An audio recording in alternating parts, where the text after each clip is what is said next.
Welcome to Crunch Time with Jeff, Booner, Lukas, and Gentry. It is Tuesday, July 16th. One more day closer to training camp, which here we go. They came out today. Boone, you went to work. I've got us tickets. We will be. Hold on. We will be at training camp. Let me announce some dates here for the people real quick. Actually, let's wait a little bit. Once we get more people in the stream, towards the end of the show, we'll announce the days that we will be at training camp. We've got 4 dates that we're going to go to training camp. Went to work, got tickets, locked in. Actually, we'll be 4 days. Boone. So I we'll can't be there wait. 4 out of the 6 days that's available. We will be. Hey, shout out Boone, man. He waited in that line. What were you in that line? I mean, I was like 3,000, I think, at some point. I saw some people like 9,000. I got in. I was like 1,300. So like I got in pretty early, I guess, and I ended up getting all the tickets that I needed. I do have some tickets as well for people kind of in the next week or so that we will. I don't know.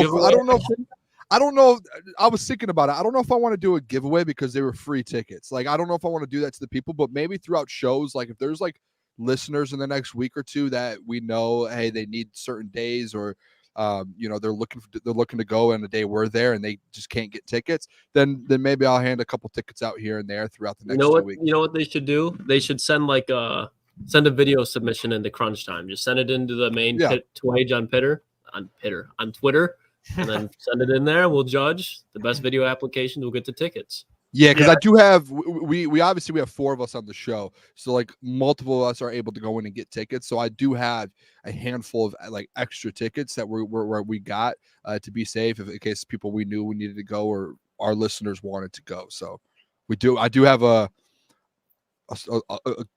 good amount of tickets for the people. See the secondary fellas. See J-Mo. See Vaki. See a little Sion Vaki action. Mm-hmm. See, and you know what? I know, Boone, you're going to like this too. I can't wait at training camp to see how they handle the kick returns. To your point of J-Mo's back there, yeah, you want to see J-Mo back there. I don't, but I think we'll definitely get a glimpse of it back in training camp. Yeah, we'll definitely be giving those away to subscribers that can attend that don't have tickets. I think that's great. People that tune into the live show that are here every single day, we'll give back to those people because – we were there last year for a day. Now we'll be there multiple days, and we're planning something with Will Rock, who does also Lions content. He wants to do kind of a meetup / content creator meetup with fans, Lions fans. So we'll do that. I think that's August 11th. So we got some things in the works that we're going to kind of break down for the people as it gets closer. But yeah, we're going to training camp. So hopefully you guys got your tickets if you're able to attend. I know a lot of people tune in from out of state. But if you're in Michigan and you can attend and you don't have tickets, we'll be giving multiple tickets away on this channel and our live show. So can't wait for that, fellas. I'm excited. We're going to have tons of content to talk about. We'll be out there. If you see us, come say hello because we want to talk to as many people as we can. And training camp, and Jeff, I was telling you today, like training camp to me feels like we've been in the off season since the draft, and I say like draft end until now, it's like 2 months. Training camp to me officially kicks off like the season is here. Like this is the start of the Super Bowl because you get a week of training camp and then you're automatically. I've been tweeting out every single day. We're 23 days away from preseason football already. Like that's 3 weeks.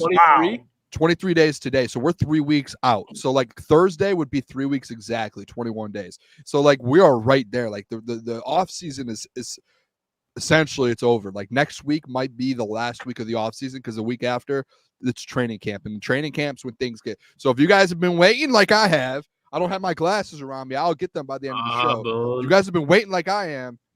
We are back. And just like Diggity Dog said in the chat, 23 days away from the Booner path, getting back on track in the road to a Super Bowl. I cannot wait, boys. It's like my blood's pumping. I spit there. You see that? I'm just that. Yeah, I mean, I cleaned everything, so I don't know where my glasses are. Yeah, and shout out Will, Rocked On Detroit Lions. Check his stuff out. He says out here busting my arse doing landscaping. Go Will. Nice work, fellas. Can't wait. Nice to have more channels all about the network. Yes, sir. And let's give another air one for Will does a great job, by the way. I tune in the mornings while I'm at work. I tune into his show. He does some morning stuff. So I'm tuning in. He does a good job. Didn't we? We did. Yep. That was the first time we ever got to meet Will. So it's been good that we're able to kind of form a better relationship. Yeah. We love genuine people. Will is exactly that. Just a genuine guy. So like I said, Will and Crunch Time, Rocked On Crunch Time, we'll be planning something for training camp. So stay tuned for that. we're going to get into the Brandon Ayiuk news because we kind of knew it was happening. Now it's officially happening. Now there's mixed reports. There's the Brandon Ayiuk side of him telling the 49ers, hey, I'm out. It's like the Magic Johnson thing. He's like, I ain't going to be here next year. Then you have the 49ers side, and it's like, oh, no, we're not trading Aiyuk. Like the Patriots called, that's the right team to do it. One of the teams that need to do it. And they were like, no, we're not trading Aiyuk. So it is officially it has officially been reported. Adam Schefter and I believe others, I don't know if it was initially reported by Schefter, but others reported it as well. But Brandon Ayiuk, fellas, and I said this weeks ago, if he's out of San Francisco, that's going to significantly hurt Brock Purdy. I don't give massively Ricky Pearsall. I think he's great. Now he has a non-football injury right now, but I'm not too concerned about it. I don't know the specifics of it. But no Aiyuk, Jennings, Jeff. No Aiyuk matters a lot, and he wants to get paid. He made that very known. And the 49ers have been very good for a long time, but in the NFL, not for long. And that's how it works for a lot of – that's just how it works. And one thing we did discuss before, probably weeks ago, is if there's no Aiyuk, what does that mean for the Lions? And, fellas, I like their chances even more to go get that number 1 seed because it is going to be between them and the Lions, in my opinion, and I think in your guys' opinion. And this is significant, fellas. Very. I think it's very significant because the thing is, it's like essentially, in my opinion, there's no way Brandon Aiyuk plays for the 49ers going forward. Like you put a trade request in, and it's not even just a trade request. Typically, if you put a trade request in, yeah, maybe you could patch things up, and you could figure it out. Say, hey, I'll play for this much. Maybe we can do a franchise tag, similar to the T. Higgins situation, right? Like there was the trade request, but then they go through it, and then he's like, hey, I'm going to play this year for the Bengals. I want to be on the team. I want to help the Bengals out. This is a little different of a situation because Brandon Aiyuk has been an issue since like February, since the draft. Like he has been like on FaceTime calls with Jaden Daniels. He's been publicly saying like, I do not want to be in San Francisco. And I think it's like such an odd situation where it's like, if he asked for it, yeah, the 49ers might have been declining trade options. He just won't. He's not going to play. I don't see him playing. And I feel like he's at the point where it's like he would rather not make the money and just say, hey, I'm going to sit out. You either trade me and get something for me or I'm leaving at the end of the year and I won't play this year. So, like, you look at it for the Lions, the only other team in the NFC, I've been very vocal on this. I think there's 2 contenders in the NFC, the 49ers and the Lions. The 49ers are now losing a 1,300-yard wide receiver from last season. That's very significant. And Ricky Pearsall can be Ricky Pearsall all he wants. 1,300 yards, unless he comes in and he does what Puka Nacua did last year, that's not replacing what Brandon Aiyuk did. Like, yeah, he might be able to replace 600-700 yards of it. It is not replacing 1,300 yards and 7 touchdowns. That's very significant. So you're losing basically essentially an all-pro wide receiver, and you're not like you're replacing with the rookie. That's significant, especially when it comes to the playoffs and Super Bowl and all these different that's big. And when you look at like the Lions offense, and I always talk about the wide receiver 3 and 4. That's essentially like what they're losing. I know they have Juwan Jennings and they have Ricky Pearsall, but like Debo goes down, you don't have Brandon Aiyuk now. Like, and Debo's a guy that gets injured all the time. He goes down, guess what? You have a rookie and you have Juwan Jennings, who, Clyde, I know you love Juwan Jennings, but I don't look at him as a wide receiver 2. Like, I think he's a good wide receiver. He's like a wide receiver 3. He's a good wide receiver 3, but he's not a wide receiver 2 to where if he goes down, he can step in. But he can't step into your wide receiver 1 spot if Debo goes down. That was what Brandon Aiyuk is. And that's like the playmaker that he was. And you're losing out on that. Like, I think the 49ers fumbled the bag very bad with this situation. I don't think they handled it right at all. I don't know what happened on the back end. There's no reason all of this should have went down the way it did. I know Will Rock put in there that he was interested and he had a hot take on it. I'm interested to see what that hot take is because I don't think he comes to the Detroit Lions. I'll throw that out there. There's no way Brad Holmes is paying another $30 million a year for a wide receiver. Well, let's get to that in a second because I do want to bring that up. But I will say 700-yard games this year, Lucas. He's a good player. Good player. Debo's inavailability has been more something that's been more common. Yeah. Don't let the Rams sneak up on him now. Don't let the Rams sneak up on him now. realistically, I mean, people in Detroit were always worried about, who's going to step up for Josh Reynolds? And the Booner's points were always just saying is that 49ers lose Brandon Ayiuk and Deebo Samuel's going to get hurt at some point. I think that in itself makes the Lions offense better than the 49ers if you didn't think it was already. And if you look at the Lions, they capitalized and made the secondary arguably a strength of this defense. So this allows Aaron Glenn to run a lot of blitz packages to make Brock Purdy uncomfortable. And I think that's what's most important when you talk about beating the San Francisco 49ers. And when it comes to Brandon Aiyuk, there's no chance he's coming to Detroit. If you're making this much noise when a team's trying to figure out negotiations and you're making this much of a headache, Brad Holmes wants nothing to do with it. If I'm Brandon Aiyuk, I hear the Patriots calling, but I'm doing whatever I can to go to the AFC, go with Jim Harbaugh, go with Justin Herbert, stay in state, go play with the Chargers, and I think that's a team that he can really go for. But I don't think they're going to get that much in return for the fact that he's on the last year of his contract. Like, they're probably going to get like a third round, maybe a second round pick for him. So, I mean, the San Francisco 49ers, they're going to lose an elite wide receiver for their offense, and they're not going to get much back. And I would say that their window is definitely on the closing end of everything just because of the Trent Williams is about to be retiring. So Christian McCaffrey, you don't know how long he's going to be. So this could honestly be the domino that kind of hits the downfall for the San Francisco 49ers. Because to your point, Brock Purdy's going to be playing a lot worse. That defense is still going to be very good. I still think they're going to be a very good team. But if Aiyuk leaves and they don't really get what they want out of Juwan and Ricky this year, that could be a team where we're looking like, okay, who's more of a threat to the Lions, the Niners or the Eagles? Because if the Eagles work out, they just got Vic Fangio, Kellen Moore, their coordinators are completely different. And on paper, I think they're pretty equal in talent to the Niners and the Lions. But Jalen Hurts, I definitely think there's some question marks there. If they get all their kind of, they dot their T's and cross their I's, said that wrong, but you get what I'm saying. They're going to be a legitimate team in the NFC. Cross your T's and dot your I's. What I mean. Hey, we get Klotz, to that point real quick too. I don't know if you guys all watched the full receiver show. But there was a point in that show where George Kittle and Deebo, they both basically were like, hey, this is our year. And this might be like our best chance at winning a Super Bowl because like the team that we have, the players we have, this unit is not going to be together like forever. And like now you see it instantly. Brandon Ayiuk probably gone. You're going to see in the next couple of years, some of these guys are going to have to leave. When Brock gets paid, you're not going to be able to pay all these other guys. So like, yeah, like to George Kittle's point last year, this might be our last chance here because this team is going to be split up very, very soon. So like that window is the 49ers window is a lot smaller than what the Detroit Lions. It's the Detroit Lions is starting to come in and they're starting to fade out. Like that's how I look at it a little. Every team has a window, whether they want to believe it or not. Now, what helps with that is having an all-time great quarterback, which the Chiefs have. So their window is kind of, as long as Mahomes is there, they have a chance. Yeah. Same with Brady when he was with Belichick, and they always had a chance. But there's only two of those guys, in my opinion, at least over in my lifetime. And there's been and now you look at the future of the NFL.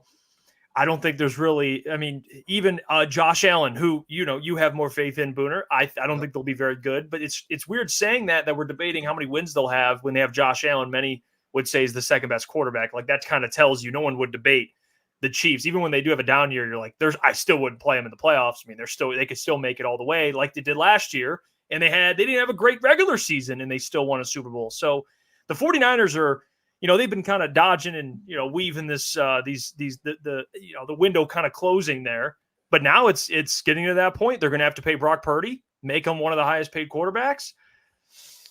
That's going to hurt, that's going to hurt them. It just is. And you're going to have to kind of do what the Lions have been doing now. And I think John Lynch is capable of this, but you got to draft replacements. You have to draft replacements, and you need guys to play at a high level earlier than expected. That's how the Lions have been even better this past season, way better than I expected, because Sam Laporta showed up immediately and Brian Branch did. And, all these things kind of fell into place. 49ers are going to need that. And I'll tell you this right now, that doesn't happen often. So, the 49ers, I could see regression. I think regression's actually, there's a high percentage of that. And I'm not even just regression win-wise, but I just as a team in general. I mean, Kyle Shanahan's a really good coach, which we'll get to our head coaching rankings later. We're going to rank our top 10 head coaches. But man, I'm with you, Lucas. I think the Eagles, by the end of the season, you're probably going to be looking at them more so than the 49ers. Mm-hmm. I agree. Yeah, with that. I actually don't hate that too. Like I do think the Eagles have a big year. I don't want to actually give that away now. Like the Sirianni thing, I do have faith in Sirianni. and kind of the Eagles have been starting to build the team, and they do draft very well. I'm interested. Like, I think the to your point, Jeff, with the 49ers and drafting players, that's probably their mindset with Ricky Pearsall was, hey, let's draft. Yeah, like we know that Brandon Aiyuk's probably going to be a problem, and that was why they kind of went that way. And they were like, hey, let's just go get Ricky. Like, let's move on. Like, we know where we're at, whether he stays or not. If he leaves, we know we have someone that might be able to step in. So I think they do have that mindset a little bit. But again, like that window last year, that was probably the most open it was going to be, was last season when they played the Detroit Lions, 17-point comeback with the full roster, Christian McCaffrey. They literally have everyone. Brock Purdy on a rookie deal. Like, now with the Brandon Aiyuk situation, it kind of unfolds everything, and it unfolds pretty quick, it feels like, in this league. Yeah, I mean, Brandon Aiyuk, just before we move on from it, he's a guy that had 61 first downs for the San Francisco 49ers, and 81% of the time he caught the ball, it was for a first down. So you think about how important that is. You're losing the guy that was moving the chains for you the most outside of Christian McCaffrey, the most through the air. So on third down, that was Brock Purdy's guy, and now he's gone. Yeah. Mm-hmm. It's like Ricky Pearsall can't replace that year one. I'm sorry. And I love Ricky. They have players that you look at and you say, man, they got to stay healthy. I mean, I bring it up, but Christian McCaffrey had a ridiculous season last year. He's the best running back in the league, but he's someone that has shown in the past that he does get hurt, just like running backs do. So, there are a Christian McCaffrey. If Brandon Aiyuk's, in which they already said they're not trading him, we'll see how that ages, because he's going to force his way out one way or another. I would assume they trade him, but man, Christian McCaffrey goes down, they're done. That's over. The win. It's over. Yeah, hey, I think, I don't know about you guys. I don't know where you guys think Brandon Aiyuk is going to end up. I do think, though, he ends up in Washington. And like, he went on a podcast and said that the two teams he wanted to go to was Pittsburgh and Washington. I don't like, to Klotz's point about like LA and stuff. I don't know why he wouldn't want to go to somewhere else, like the Chargers or money. I guess the money side of things, but I feel like, again, like, you're winning and you could still make a lot of money and win football games at different situations. But like Washington, I do think, like, I've been pretty high on Washington getting 7 or 8 wins. You add a Brandon Aiyuk, that's very helpful, especially for a rookie quarterback that went to college with him. Like, they played together at Arizona State. I think that's where he ends up. As much as like some people think he's going to stay, I think he ends up with the almost said the red, almost said that with the Commanders. The Redskins. It's all right, Booner. Yeah. Oh, well, yeah. Well, I think the Commanders are a safe space, Booner. I think the Commanders are a great fit for them. They can afford him. Yeah. They're kind of going through an organizational change, and he's very familiar with Jane Daniels, so it all makes sense. I wouldn't go to the Steelers. I love Mike Tomlin, but that's an interesting choice. That's where he wants to go. You're banking on Russ cooking or Justin Fields cooking. That's basically how it's going to have to be. But then again, you have a rookie quarterback, whether you trust him or not. It's still, how I feel about rookie quarterbacks. I'm going to Pittsburgh before New England for sure. Oh, I don't know the fact New England. It's just because they need everything, man.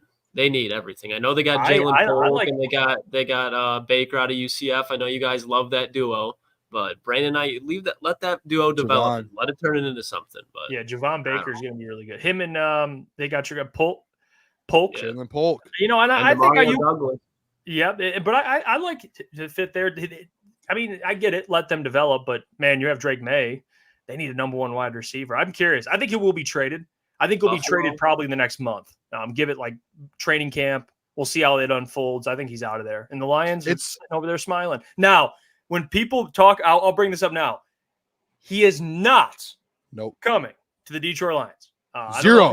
And I'll just bring this right now. I don't know if that's breaking news, but it is not happening. He is not coming to the Lions. Lions will not pay him. Lions will not trade assets for him. And even if they did need a wide receiver of that caliber, John Lynch wouldn't do that. Yeah. Hint, hint. That's facts too. It's not happening. Just to want to clear that. There is a 0.0% chance that Brandon Aiyuk is a Detroit Lion. Now, and to Will's point too, I know he said he had a hot taker in the NFC North. He's not going to the Bears, but maybe if you want to make an argument, maybe Green Bay could add him. But they do have a lot of young wide receivers already that are developing, and like, you're taking snaps away from those guys. That's the only in the NFC North, the only team that I could see him going to that makes sense. Maybe actually pair him up with Justin. I wouldn't even do that because you just paid Justin Jefferson. The Jordan. So like, Green Bay is the only logical one in the NFC North, but I don't think there's I did see some people on Twitter like being like, hey, boys, hey, Brandon Ayiuk, Detroit, zero chance. He wants $30 million a year, and he's going to want a big time contract. You just paid a wide receiver like that. You do not need that. Makes zero sense. Send Brandon Ayiuk to Green Bay. That's fine. Honestly, like Brandon Ayiuk as a wide receiver one does not scare me whatsoever. I think he's a guy that's a good receiver that has elite moments, but over a full season, and it's not a contract year after this man gets paid. If he's playing in Lambeau for 17 games, I really don't think that's different from any Green Bay receiver. I mean, we've saw Devontae Adams, Greg Jennings, Jordy Nelson for decades just tear apart the Detroit Lions. Yeah, if you think the Lions are going to be scared of Brandon Ayiuk, I really just don't think that's the case. And that's not really the Packers player, but it's not really been the Packers' MO. They've always drafted and developed. That's just how they've always been. Like and Romeo they have Doubs and Christian Watson, they're going to do it that way. They have a big Jaden Reed. Like they have a massive young wide receiver core right now. 5 to 6 wide receiver. Like if one of their wide receivers goes down, they have legitimately 2 or 3 guys behind them that are equal level talent. Like they don't have like a clear wide receiver one yet, but in like 2 or 3 years, we're going to be looking at the Packers wide receiver core, and there's going to be so many teams trying to trade because those could be wide receiver 2s in different offenses. They're just loaded right now. He's going to the Washington Commanders. Point blank. Chargers, go. I want to see him in LA, man. And the Commanders will win 8 games with him on that roster too. That's where he will be. He'll be in Washington. Yeah, and for the people that actually have like an ounce of belief that he would be in Detroit, I mean, the reason I listed all the reasons why it doesn't make sense, but I'll even add this to it. The difference between Brandon Ayiuk and Matthew Judon is where they're at in their respective careers. Brandon Ayiuk wants to get paid. Judon wants to get paid. Judon is also 30 years old. Okay, he's in a different part in his career. So I think he'd be more open to being a rental than Brandon Ayiuk, who like wants, or T. Higgins, like those receivers that like they want to get paid. It's their first payday, so that's how that works. Judon, I went through and talked about why I believe he'd be a great trade candidate for the Lions, because I think he'd be open to being a rental, given what it would do for his career and how he'd make more money, in my opinion, doing that. But regardless. And the difference between Judon and Brandon Ayiuk is the Detroit Lions have had a top 5 offense for the past 2 seasons. Your defense has been 23rd and 26th the last 2 seasons. Absolutely. So it's like if you're going to spend money and you're going to use assets to go build something up, you already have a top 5 offense. You should do it on the side that needs the fix. And that's on the defensive side. That's an edge rusher. Like that's just a fact. And like the contracts are going to be way different, 30 million to probably, I don't know, 20 something. Like it's a massive, and you just paid a wide receiver one like a month ago. Like people need to be a little bit logical when talking about this, like little logical. I saw it on Twitter. It kind of made me like, come on, we're better than that as a fan base. It's those situations to where just anyone becomes available and instantly you're like, Lions. We're better. We have to be better as a fan base. I wonder what the Ravens like cap space is looking like right now. I went through that. That's a scheme fit too. I think they're tied up with because now they're paying Lamar. I don't know, and they just paid Matabuke. So they got a lot of guys. They got Marlon Humphrey. Signed Kyle Hamilton too. So they got their own problems, just like every contender does. I mean, that's just how it works. And when you have a good GM, you can keep that window open a little longer. You can leave it a little cracked. And the Lions, I think, are one of those teams. I want to bring this up, too, because I don't know if it was Jeff Risdon that mentioned it, but it was Detroit Lions podcast. And I'm sure a lot of people that tune into this show know of them as well. And they do great work.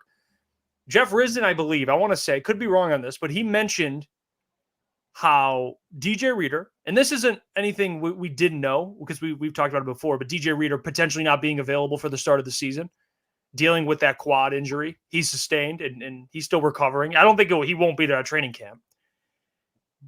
Jeff Risdon mentioned how Brodric Martin might get more work early in the season without DJ Reader being in the lineup.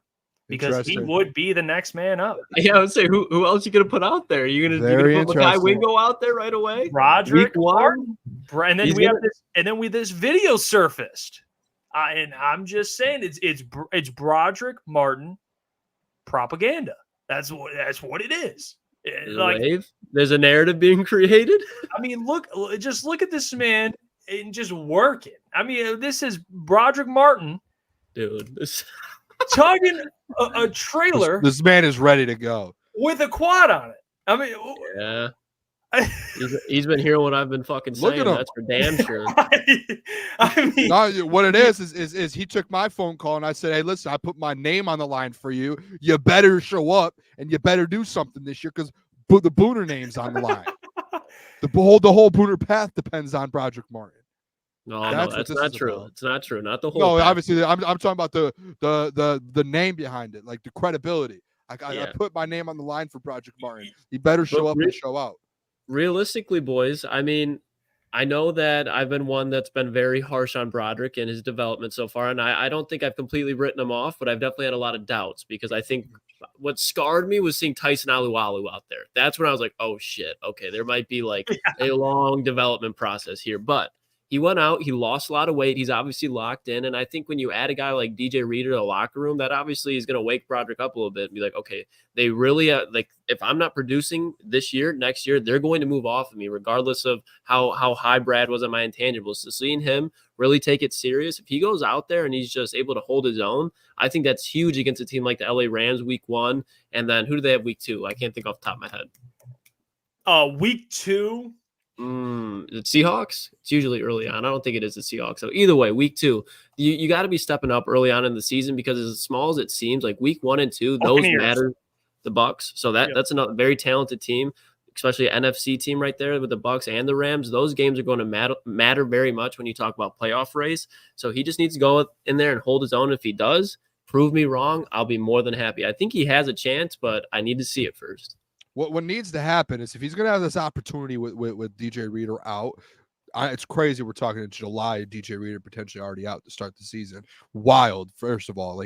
Let's get healthy here. But if that is the opportunity, and not even then, like if Brodric's going to get opportunities when DJ Reader comes out of the football game, there are going to be a handful of snaps where DJ Reader's going to need a breather. Like Aleem's going to need a breather. Guess who should be the one to go in? That should be Brodric Martin. And what I don't want to happen, and he knows this very, very well too, I don't want to go into next year and the year after of talking to Brodric Martin or talking about Brodric Martin like Levi Onwuzurike or Josh Pascal or these guys who have been here for 3 or 4 years, and you're just sitting there going, oh, next year. Oh, well, no, wait, this year. This is the year. Like, no, you have an opportunity in the NFL to where there's going to be a position not fully open, but you are going to have a rotational piece on a defense that's going to be a Super Bowl caliber team.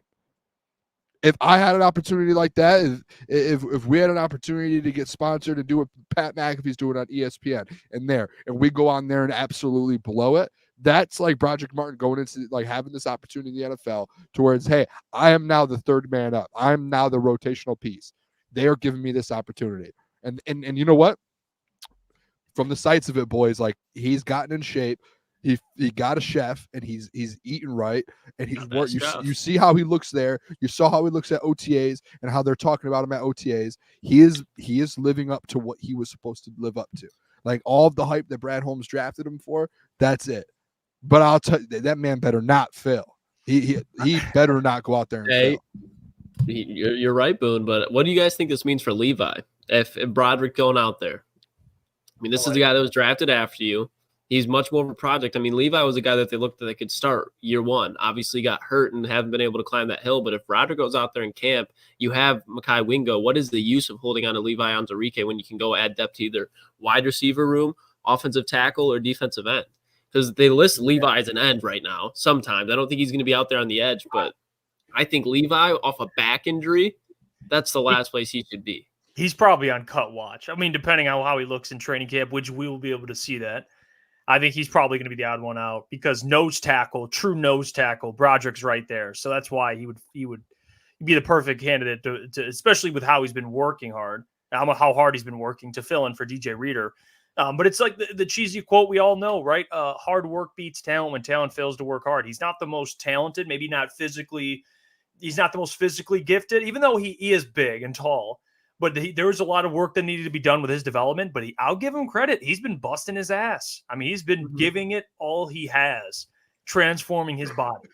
So you got to give him that. I mean, despite what we what we've talked about Brodric and Booner's very confident. I like Brodric. I'm somewhat high on him, as just a good rotational piece, and then I'm kind of the middle ground of Lukas and Boone, but we can all give him credit. I think he's controlling everything he can control at this point.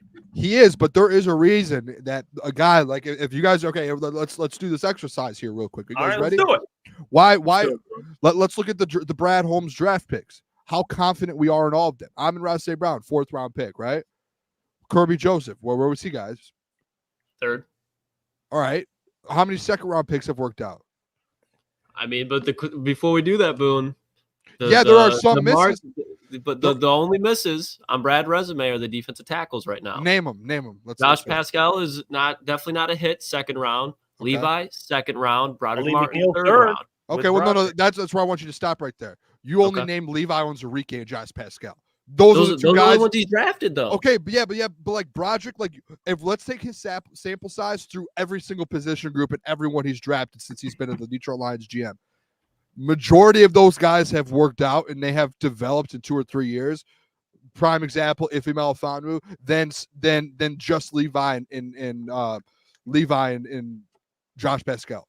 So, like, to me, he obviously saw something in Brodric Martin, and he kind of saw, hey, if this guy takes a year or 2 to develop, he has the size, he has everything needed to go out there and do it.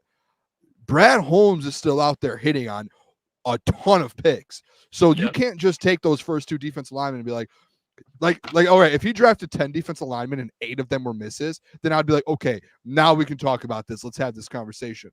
But he hits on majority of his picks, and he's only drafted 3 defensive linemen in 3 or 4 years.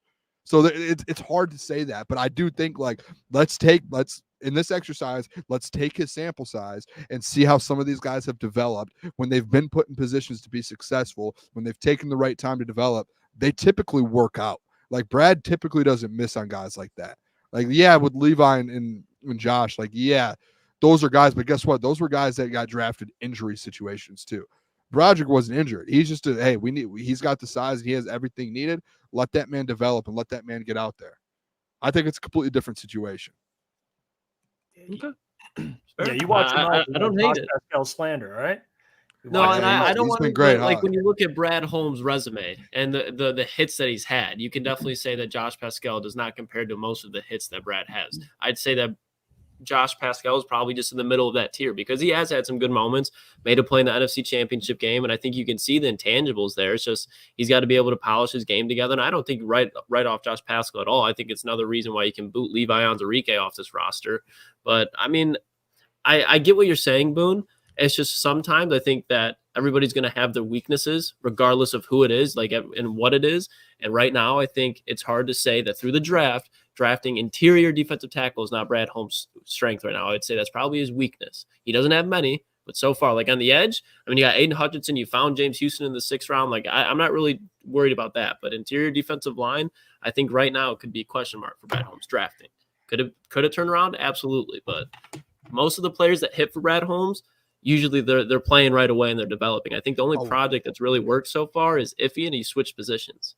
Well, and can I bring this up before we move on? Where's this? No, go ahead. Right here, Stu Boogie, and I think, I think Will from the Rocked On podcast. I think I didn't watch the full clip, but I saw him post something about this as well. But Martin had a great mentor, Bugs. I'm not going to go the mentor route, but I'm going to go the route more so to where Brodric last year through the development and yeah, he got put in some positions. He constantly, especially at like practices and training camp, now he's getting the reps. Before he had Isaiah Buggs in front of him, he had Benito Jones in front of him. Like, these guys are in front of him taking all of those reps. Now that those guys are gone completely off the roster, and Brodric is completely dialed it in with getting in shape, he's getting all these reps now. Like, he's just going to now, that development just speeds up that much quicker because he's not even worried about Isaiah Buggs in front of him. You're not worried about Benito Jones. Shout out the overalls. But, like, it's a completely different mindset now. And I think, like, now you're getting full reps. Like, there's no excuse now.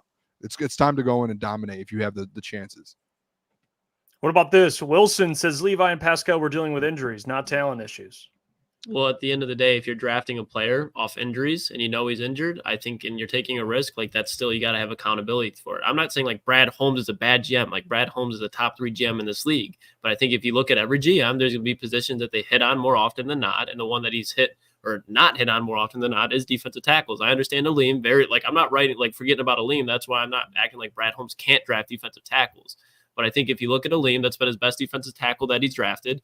Good defensive tackle, but I don't think he's like a league transcending type of defensive tackle like he's drafted at other positions. So that's why when it comes to defensive tackles, I want to see it first with Brodric before I get excited. I see all the intangibles there, but at the end of the day, there's a lot of huge defensive run-stopping defensive tackles that they're just okay. And if Brodric is that, that's all right. But I think I want to see it first. That's all it is. Well, I'll say this: if Pascal comes out and shows why he was worth the second round pick, and then let's just say Levi flames out. Let's just put that in. And then Mekhi Wingo, we all like him. Let's say he turns into a formidable player. And let's just say Brodric, and for this exercise, let's just say Brodric does not work out. So you have Pascal, Aleem, Levi, Wingo, and Brodric. You could say 3 of the 5 he's drafted hit. I mean, about 60%. Yeah, I think that's good. Like if Mekhi ends up working out and Brodric does, and say Josh, and that's Pascal, if Brodric doesn't, by the way. If he does, that's 4 or 5, and that's 80%. So I'm just saying, I get what you're saying though. Like in terms of question marks, there's probably more question marks around the guys that he's drafted, but they could easily. They're kind of, in my opinion, a couple of the guys are kind of tweeners. Like Pascal could go either way. I think they're still, and you would agree with that. He's still kind of, he could be a hit, or maybe he just completely flames out. But I understand Brodric has a chance. That man better step up this year. I hope he's listening. He will. He will have an opportunity. And Brodric, if you are listening, I have been the biggest Brodric Martin supporter for the last 2 months. But if DJ Reader is out the first few weeks and you are the one to step in, you have put yourself in a position, and he has done it to be successful in year 2. Like he has every single reason to go out there and be successful. So there should be no excuses. It's fair. Another player that I don't think, has no excuses, and we all believe in this player, is Jameson Williams. And fantasy football guys, we don't really talk about it because, we don't really get into it much, but we will be playing a lot of fantasy football. Jameson Williams was listed as a fantasy sleeper, along with other players. One of those players in the NFC North, which we'll get to. But here is that list because JMO made it as a fantasy sleeper. And, he writes here about just the yards per catch he averaged and 20% of his receptions going for 20 or more yards, which I actually think is pretty impressive, to be honest with you. 20.8% of his receptions go for 20 or more yards. 1 out of 5. Yeah, that's pretty good. And then it talks about just the position he's in this year and now without Josh Reynolds, how he'll be able to step up. And they have JMO on here. They also have other players. Zach Moss from the Bengals is on here. I didn't even see that they picked him up too. That's a good little backfield they got going on there. Yeah, they have Ladd McConkey from the Los Angeles Chargers, which I like a lot. I like Ladd. So wide receiver 1 over there. Him and Quentin Johnston, I think, has to have a big year too. They don't sleep on Josh Palmer now. Big year for James Cook. Yep, James Cook is on here as a sleeper. Jackson Smith-Njigba, someone I believe will break out this year, is on there as well. Tyler Lockett to the Detroit Lions. Jake Ferguson is on here, and then George Pickens is on here. Like that. And also, who else is on here is, hold on, let me get to him, Jordan Love. Fair. Fantasy sleeper. Very fair. Oh, this is fantasy sleepers or just for the season to step up? I mean, it's kind of both. You have a good fantasy. It's sleepers with high upside, like guys that aren't going to go, super early, but still are going to be worth value. Like JMO, what do you got? I mean, you guys play fantasy football. JMO's not going to go for a minute unless you're in some Lions fans fantasy football. Like he'll probably get taken earlier, but I play with a couple of my buddies from all over the country, and I know they won't. They didn't take. I took Sam Laporta in probably the second to last round, like last year. Yeah. So JMO I think will be a great pick. And Jordan Love's on here. But what do you think about JMO and fantasy here, boys? Can I just throw one thing out real quick? And I'm starting to come around a little bit more to JMO replacing Josh Reynolds. And I want to take away all the yards and the catches and all of that. One thing I start to think about with JMO, and that him averaging 14.8 yards per carry and like whatever the percentages of 20 plus yards carry. The only thing, and it's the same thing, Klotz, what you said earlier about Brandon Ayiuk.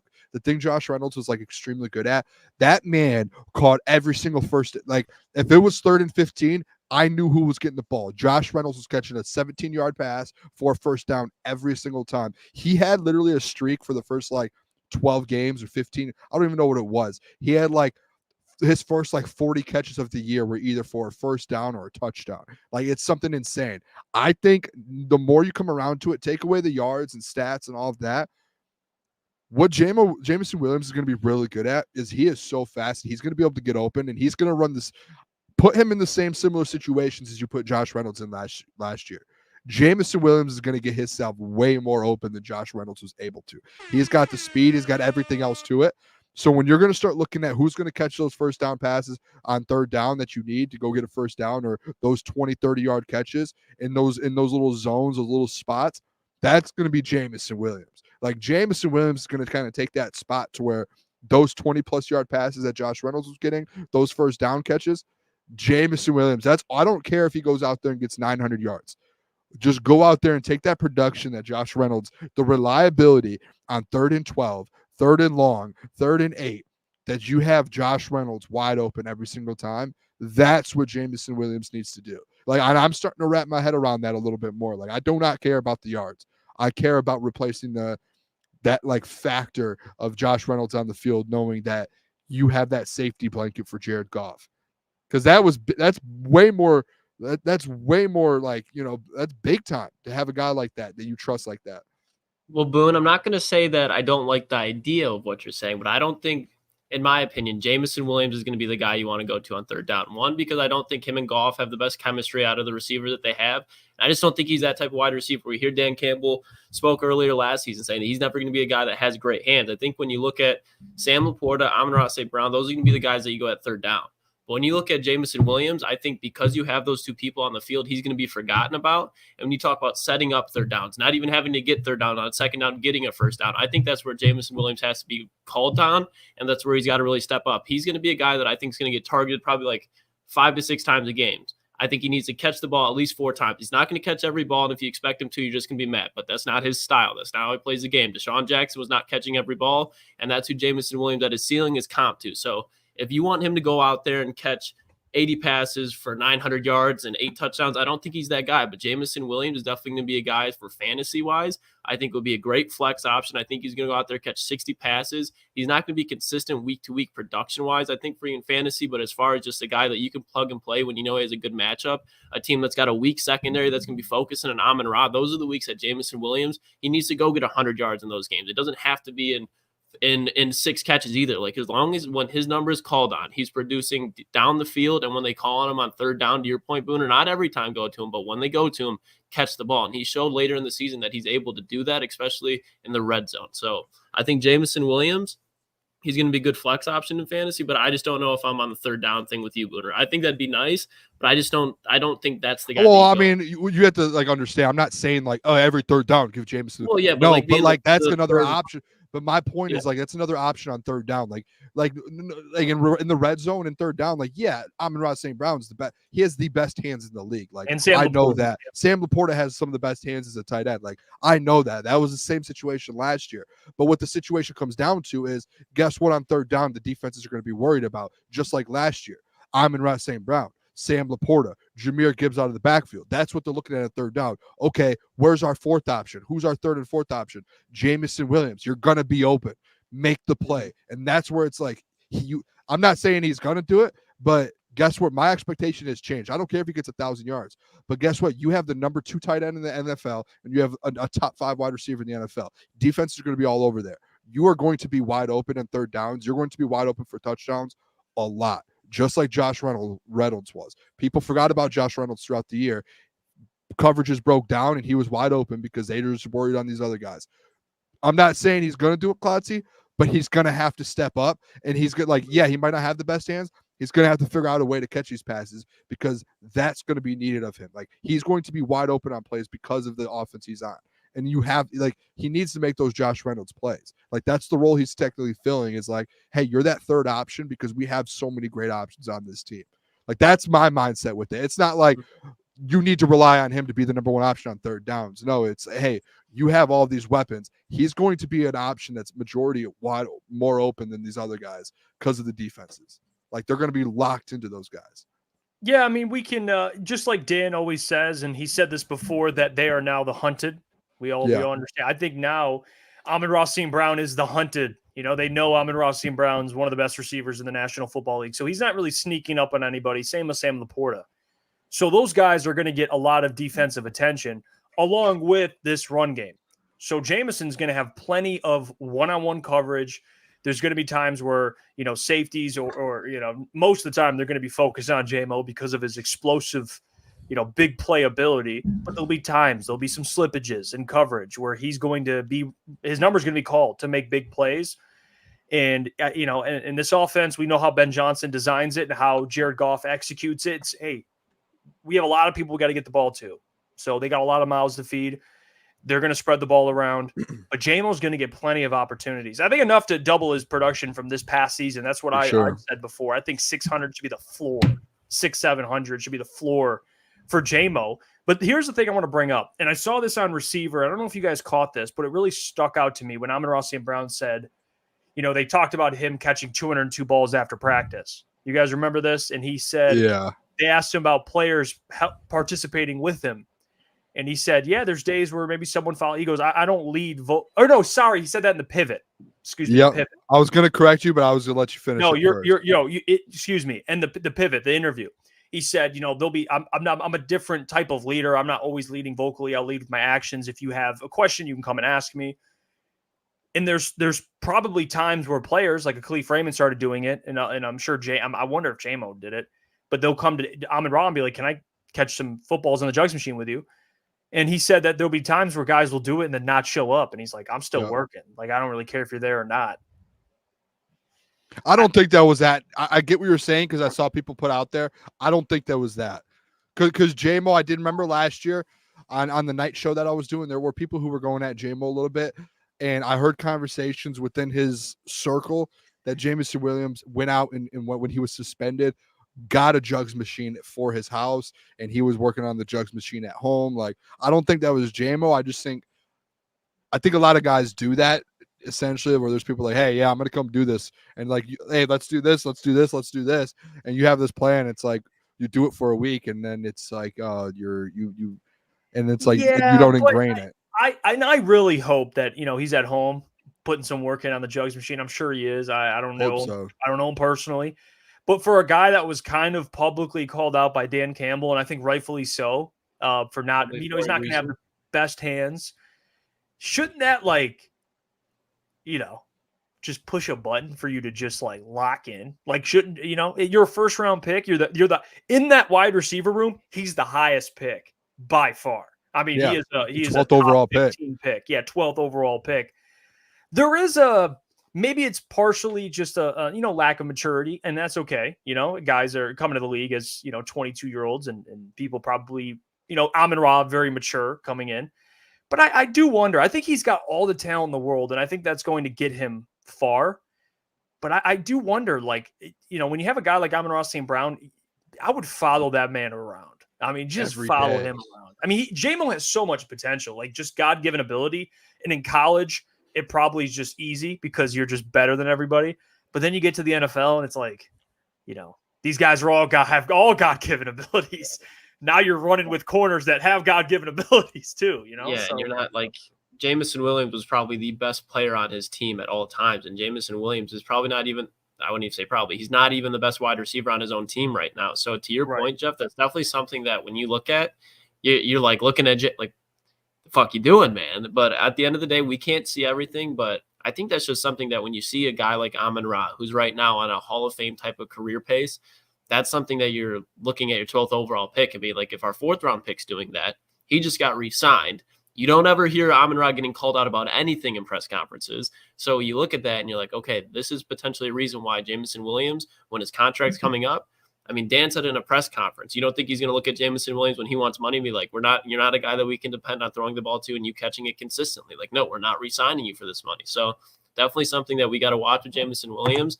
But like I go back to it all the time. Like the end of that season last year, you could really see him starting to catch on. I do think like those conversations. Yeah, and Klotz, like those conversations and interviews and stuff, like even in OTAs and in minicamp, there were interviews where Jameson Williams is like remember I think it was the doc that had the interview or the question in regards to like, hey, like what is your goals for this year? Jameson Williams, and I think this is where he's came a long way, is he had the interview and he said, I really like this team won without me. Like I wasn't really that big of a contributor last year and the year before, and they won football games without me. And he was like, I know that like, hey, they don't need me, but they like I can still impact this team. So like he said it and he knows. And I think like as a player, like as you get older and you start getting in those rooms to where you see Amon-Ra St. Brown becoming an all-pro wide receiver, and now you're in that room after being a 12th overall pick, and you're not the number one wide receiver in that room anymore. You're like, okay, like what do I need to do to kind of get there? And I do think he's taken those steps, like from the ACL injury all the way to the suspension with the gambling, which he shouldn't have been suspended for in the first place. Like all of those kind of happening. I think that's like all a testament of him like developing and learning. And yeah, maybe to your point, Jeff, like, yeah, maybe he needs to get on the juggling machines like Amon-Ra St. Brown, but I don't think it's something to where you can like sit there and worry, because there's, let's say, 140 wide receivers in the NFL. There's only one of them that gets on the jug machines and catches 202 passes a day. And that's only Amon-Ra St. Brown. And yeah, there are players, that's the only one you hear about it too. Like Tyreek Hill might do it. No one hears about that. So like, I'm sure Jamo's working in the off season and he's kind of getting ready for this year. Yeah. He knows the expectations for him this year, like with that pressure of being wide receiver 2 and Josh Reynolds being gone. And he seemed like in this offseason, he has seemed very, very mature. I'm all in on Jamo. I know we've had these conversations and we've all been back and forth a little. I am all in now. I'm starting to be like, this man is wide receiver 2. Go out there and like, he's got all the talent in the world. Now there's nothing holding this man back. Yeah, we agree. We're all very high on Jamo. I wanted to bring that up because that is something I do think about. Like we're past the 12th overall thing, even though like it does kind of, it carries. I mean, Amon-Ra, we still mentioned he was a 4th round pick, so we have to kind of keep it consistent here. He was a 4th round pick and he's so great, ran like a 4.5 40. And then you have Jamo, who's just, one of the fastest players in the NFL, has all this God-given ability. I just hope he makes the most of it because I think he could be so good, and they need him this year. They need him. Boy, he can really be, they can really have what the 49ers have, I believe, with that. What they have Debo and Brandon Ayiuk, they could easily have that. Which in George Kittle, they can have that with Jamo and Amon-Ra. But man, he's got to go out there and show everybody. Like I can get you 700-800 yards. If Amon-Ra misses a game, I can get you 100 yards. I can get you 6 catches, for 80-90 yards. Like that's the development that Jamo has to kind of enter. He has to hit that type of ceiling, which I think he can. I think once you saw down the stretch though, like once you saw like in the playoffs, like obviously he didn't have like big yardage plays. Like he had a couple, he had the 42-yard run in the 49ers game, multiple touchdowns, like those different plays. But like I'm looking at the game logs here, like in Dallas, 2 catches, 69 yards, 43 yards in Minnesota, 47 versus the Broncos, 51 versus the Packers, 44 for Chicago. Like, yeah, you want him to get 100 in these big, massive games. But if he does that all year and he's just getting you 50, 60 yards a week, that's like 1,000-yard receiver right there. Like if he gets consistent and he's doing those and like the reason he wasn't getting those the other weeks is because he's not getting the targets because you had Josh Reynolds. Now that it's like all coming to Jamo instead of Josh Reynolds, like he should go out there and get 50, 60 yards a week. And I know people want to see these 100-yard games, but like what's 60 times 17? Like that's 1,020. Like that's a big time year. If he goes out there 60 a week, like that, you know what I mean? Like, and I think that's like very, very realistic for him to do. I'm not saying he's going to get 1,000, but 60 yards a week for Jameson Williams is like, yeah, he can have a 40-yard reception. So like, yeah, already, most of that already, if he gets it, he can get it in one play. You could throw him a slant, he'll go 20 yards, and there's 60 right there, a 40-yard reception and a quick 20 yards. Like I think he does it. I think it's make or break. I agree with this, Tyler. 100%. Make or break for JMO. I see this as well. I want to bring it up. Let's see. Big M says it, and he says, "Why is it JMO's fault for being drafted at 12?" I don't think it is his fault. I really don't even blame Brad, because I mean, if you saw this man in college, he was worth it. But that there is a responsibility when you're drafted in the first round. I mean, the team believes in you. You owe them, hey, I'm going to fulfill my potential. That's just how that works, and I'm not saying it's his fault, because, again, I think this year, go out, produce, and we all forget it. Who cares? But, you have to at least bring it up. Like, Brad Holmes believed in him enough to take him at 12. Trade up 20 spots for him. Trade up 20 division spots rival. You give your division rival assets, trade assets. I think there's pressure there. I hate when people just say that JMO's a bad player because he goes out and gets 800 yards and you say he's a number 12 overall pick, by the fall he's a bust. I hate when people say that. When you bring up his number 12 overall pick and you're talking about his talent, but to Jeff's point, there is a reason he was a number 12 overall pick. So that's what people say. If you're not going out there and you don't have a couple 100-yard games, it's not we're blaming you for being picked number 12, but we know we saw you have the talent to do that in the NFL and you haven't done it yet. There's definitely going to be questions there, and you can't really blame that on people for questioning you if you're not going out and producing at least sometimes a couple 100-yard games, 80-yard games, and just, again, living up to what we thought we were going to get in Jameson Williams. Yeah, that man, I would have taken him. I would have taken him in the same spot. I don't hate the pick or anything like that. I think people, when they say he's not good, I mean, I see that Freddie Wise, all these clowns saying he sucks. Yeah, I am this close. And it might happen in the next week. I'm this close of going all in on Jameson Williams like I did with Aiden Hutchinson. Obviously not offensive player of the year or anything, but go out there and if you really watched the end of the season last year, this guy made so many big time plays, and now he is just unleashed. Think about what he's had to deal with the last 2 years, whether it's his fault or not. Think about it. This is his first full off season with nothing. And the talent that he has, to Klotz's point, this man was a 12th overall pick for a reason. This man was an absolute dog. Yes, with the torn ACL, he was a dog. He would have been a top 10 pick without a question if he didn't tear his ACL. Alabama lost the national championship game because he went down. He was that was him. And you've seen players like Justin Jefferson, Jamar Chase, those guys go out there and be the reason LSU wins. Obviously with Joe Burrow, but he was on that level of type of a player his last year at Alabama. This guy has all of the talent. And now this is his very first year to where it's go out there and get it. And yeah, he has Amon-Ra St. Brown, a wide receiver 1 in front of him. Yeah, Sam Laporta, who's going to get a ton of targets. He's on an insanely good offense that it's tough to get the ball. This man's going to go out there. There's no – I will have a stat prediction in the next week. I will have something for Jameson Williams the next week. I'm tired of the people disrespecting this kid. I love it. Booner, he is a part of the Booner path. Jameson Williams is all in. I'm all in on it. I love it. He is a stud. I will not deny that. Fellas, it is almost 9 o'clock, which means we're going to get into our top 10 NFL coaches for this upcoming season. Colin Cowherd did his top 10. Didn't even have Dan Campbell on it. No Dan Campbell on Colin Cowherd's top 10. Did he have Stefanski on there? I'm going to see if I can go find it. He had Sean McDermott on there, which is just – I love Colin. That is awesome. In life, you got to make tough decisions, and I'm going to do one right here. I'm going to put Sean McDermott above Dan Campbell. Probably compared it to a divorce. Well, great host, just not the best takes. Well, we're going to give our own top 10 NFL head coaches list, and we'll start with my list. Okay, I'll go first, and then we'll on the stand. I'll go first. I'm on the stand. We'll show mine. And then we'll go through everybody. So let's begin here. I'm going to turn on some a little bit of a. Oh, we were doing it at the same time, Jeff. All right. You know what? I might just play the crunch time theme. I might just do that in the background. I might just hold up. We just turn it. All right. Iafrate, you're thinking. Here's my list. All right, let's lock in. So I got Andy Reid at number 1. Obvious reasons. It's Andy freaking Reid. I don't really have to explain myself. Same with number 2. I think it's freaking Sean McVay. All right, those two should be 1 and 2 in my opinion. I don't think anyone. We'll see what your guys' lists are, but I don't think anyone should disagree with that. Number 3, Kyle Shanahan. Mm-hmm. I have Kyle Shanahan there. Yes. And I'll explain why. John Harbaugh at number 4. And then I have, for obvious reasons, and by the way, I highlighted, you see at the bottom there, all the yellow coaches have won a Super Bowl. So, that's why they're highlighted yellow. John Harbaugh, number 4. Number 5, I have Mike Tomlin.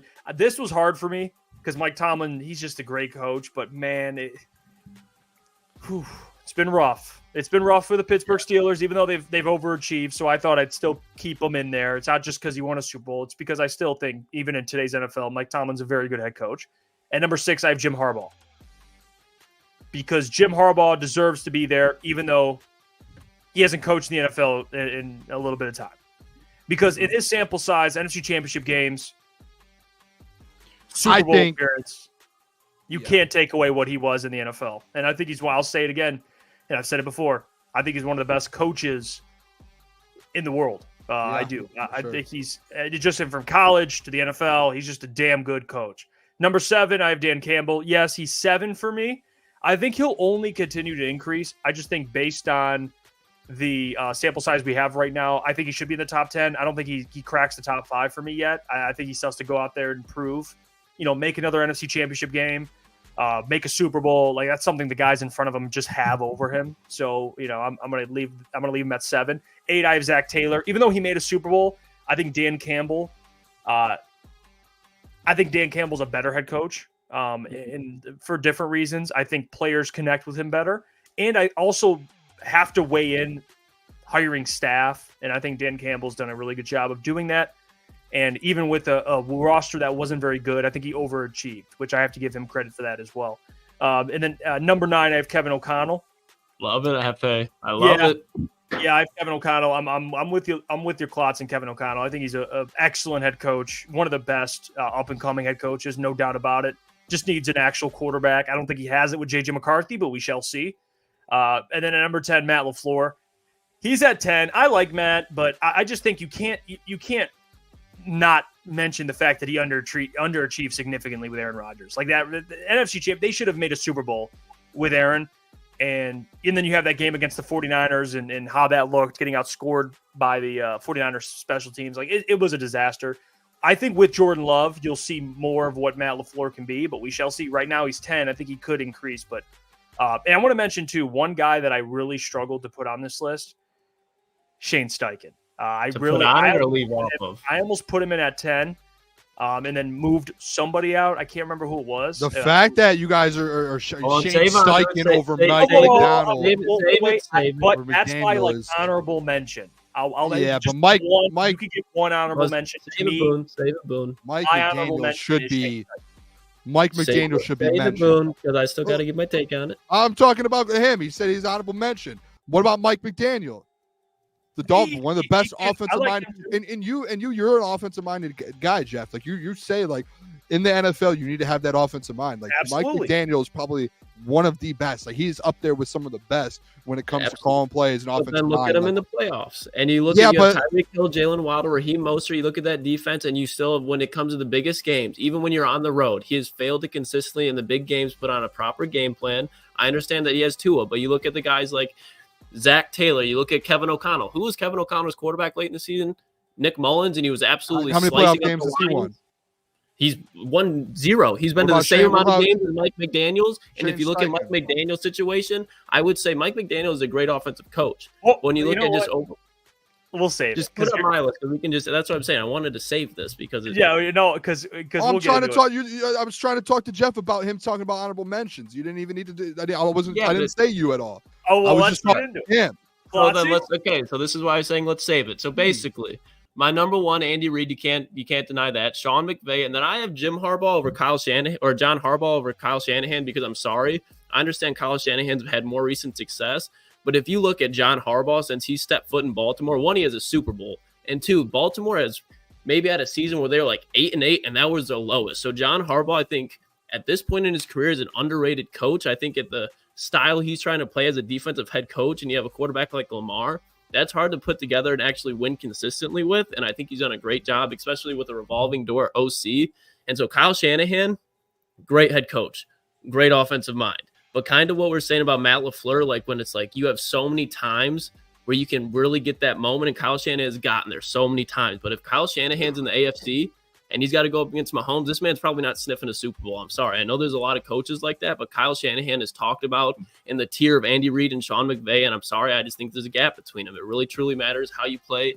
I think Kyle Shanahan down the stretches in big moments tends to shrink. Mike Tomlin, I can understand why you'd want him outside the top 5 because you talk about his offensive struggles, but the fact of he's had Mason Rudolph, Duck Hodges, Mitchell Trubisky, and this man is still making playoff games. He's a defensive head coach that's been in the NFL for a long time, so he's obviously not going to be hip to the new wave. But I think when you look at what he's done, the fact that he's never had a losing season, that can't just go unrecognized. And Dan Campbell, I think he's a very Mike Tomlin-esque type of coach, but he's on the offensive side of the ball. And I think he's not the mastermind of Kyle Shanahan. He's not the mastermind of Andy Reid or those guys offensively, but he's still a very good offensive head coach. And he's without a doubt, in my opinion, the best culture builder in the NFL. Zach Taylor, in my opinion, is one of the most underrated coaches in the NFL. You look at what he did with Browning this year, and you just saw that offense be able to stay alive. I understand that he has Joe Burrow and Jamar Chase, but he's a coach that I really think deserves more credit.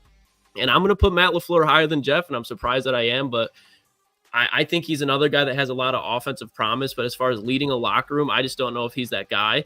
And I understand your guys' hype about Jim Harbaugh.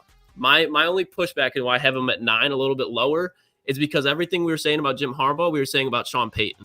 And that's why it gives me a little bit of pushback where I still think Jim's going to be a very good head coach in the NFL, but year one, I don't think he's going to struggle like Payton at all because he's just playing at Michigan. He's playing against a lot of the guys that are entering the NFL, and I just think he has more touch on the game, but I still think there's going to be a little bit of bumps in the road. And then Shane Steichen.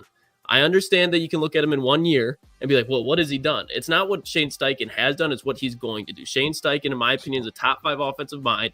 You look at the first half of the season, Anthony Richardson with no Jonathan Taylor. Look at how Zach Moss was playing. This is a guy that gave Michael Pittman his best career year with Gardner Minshew.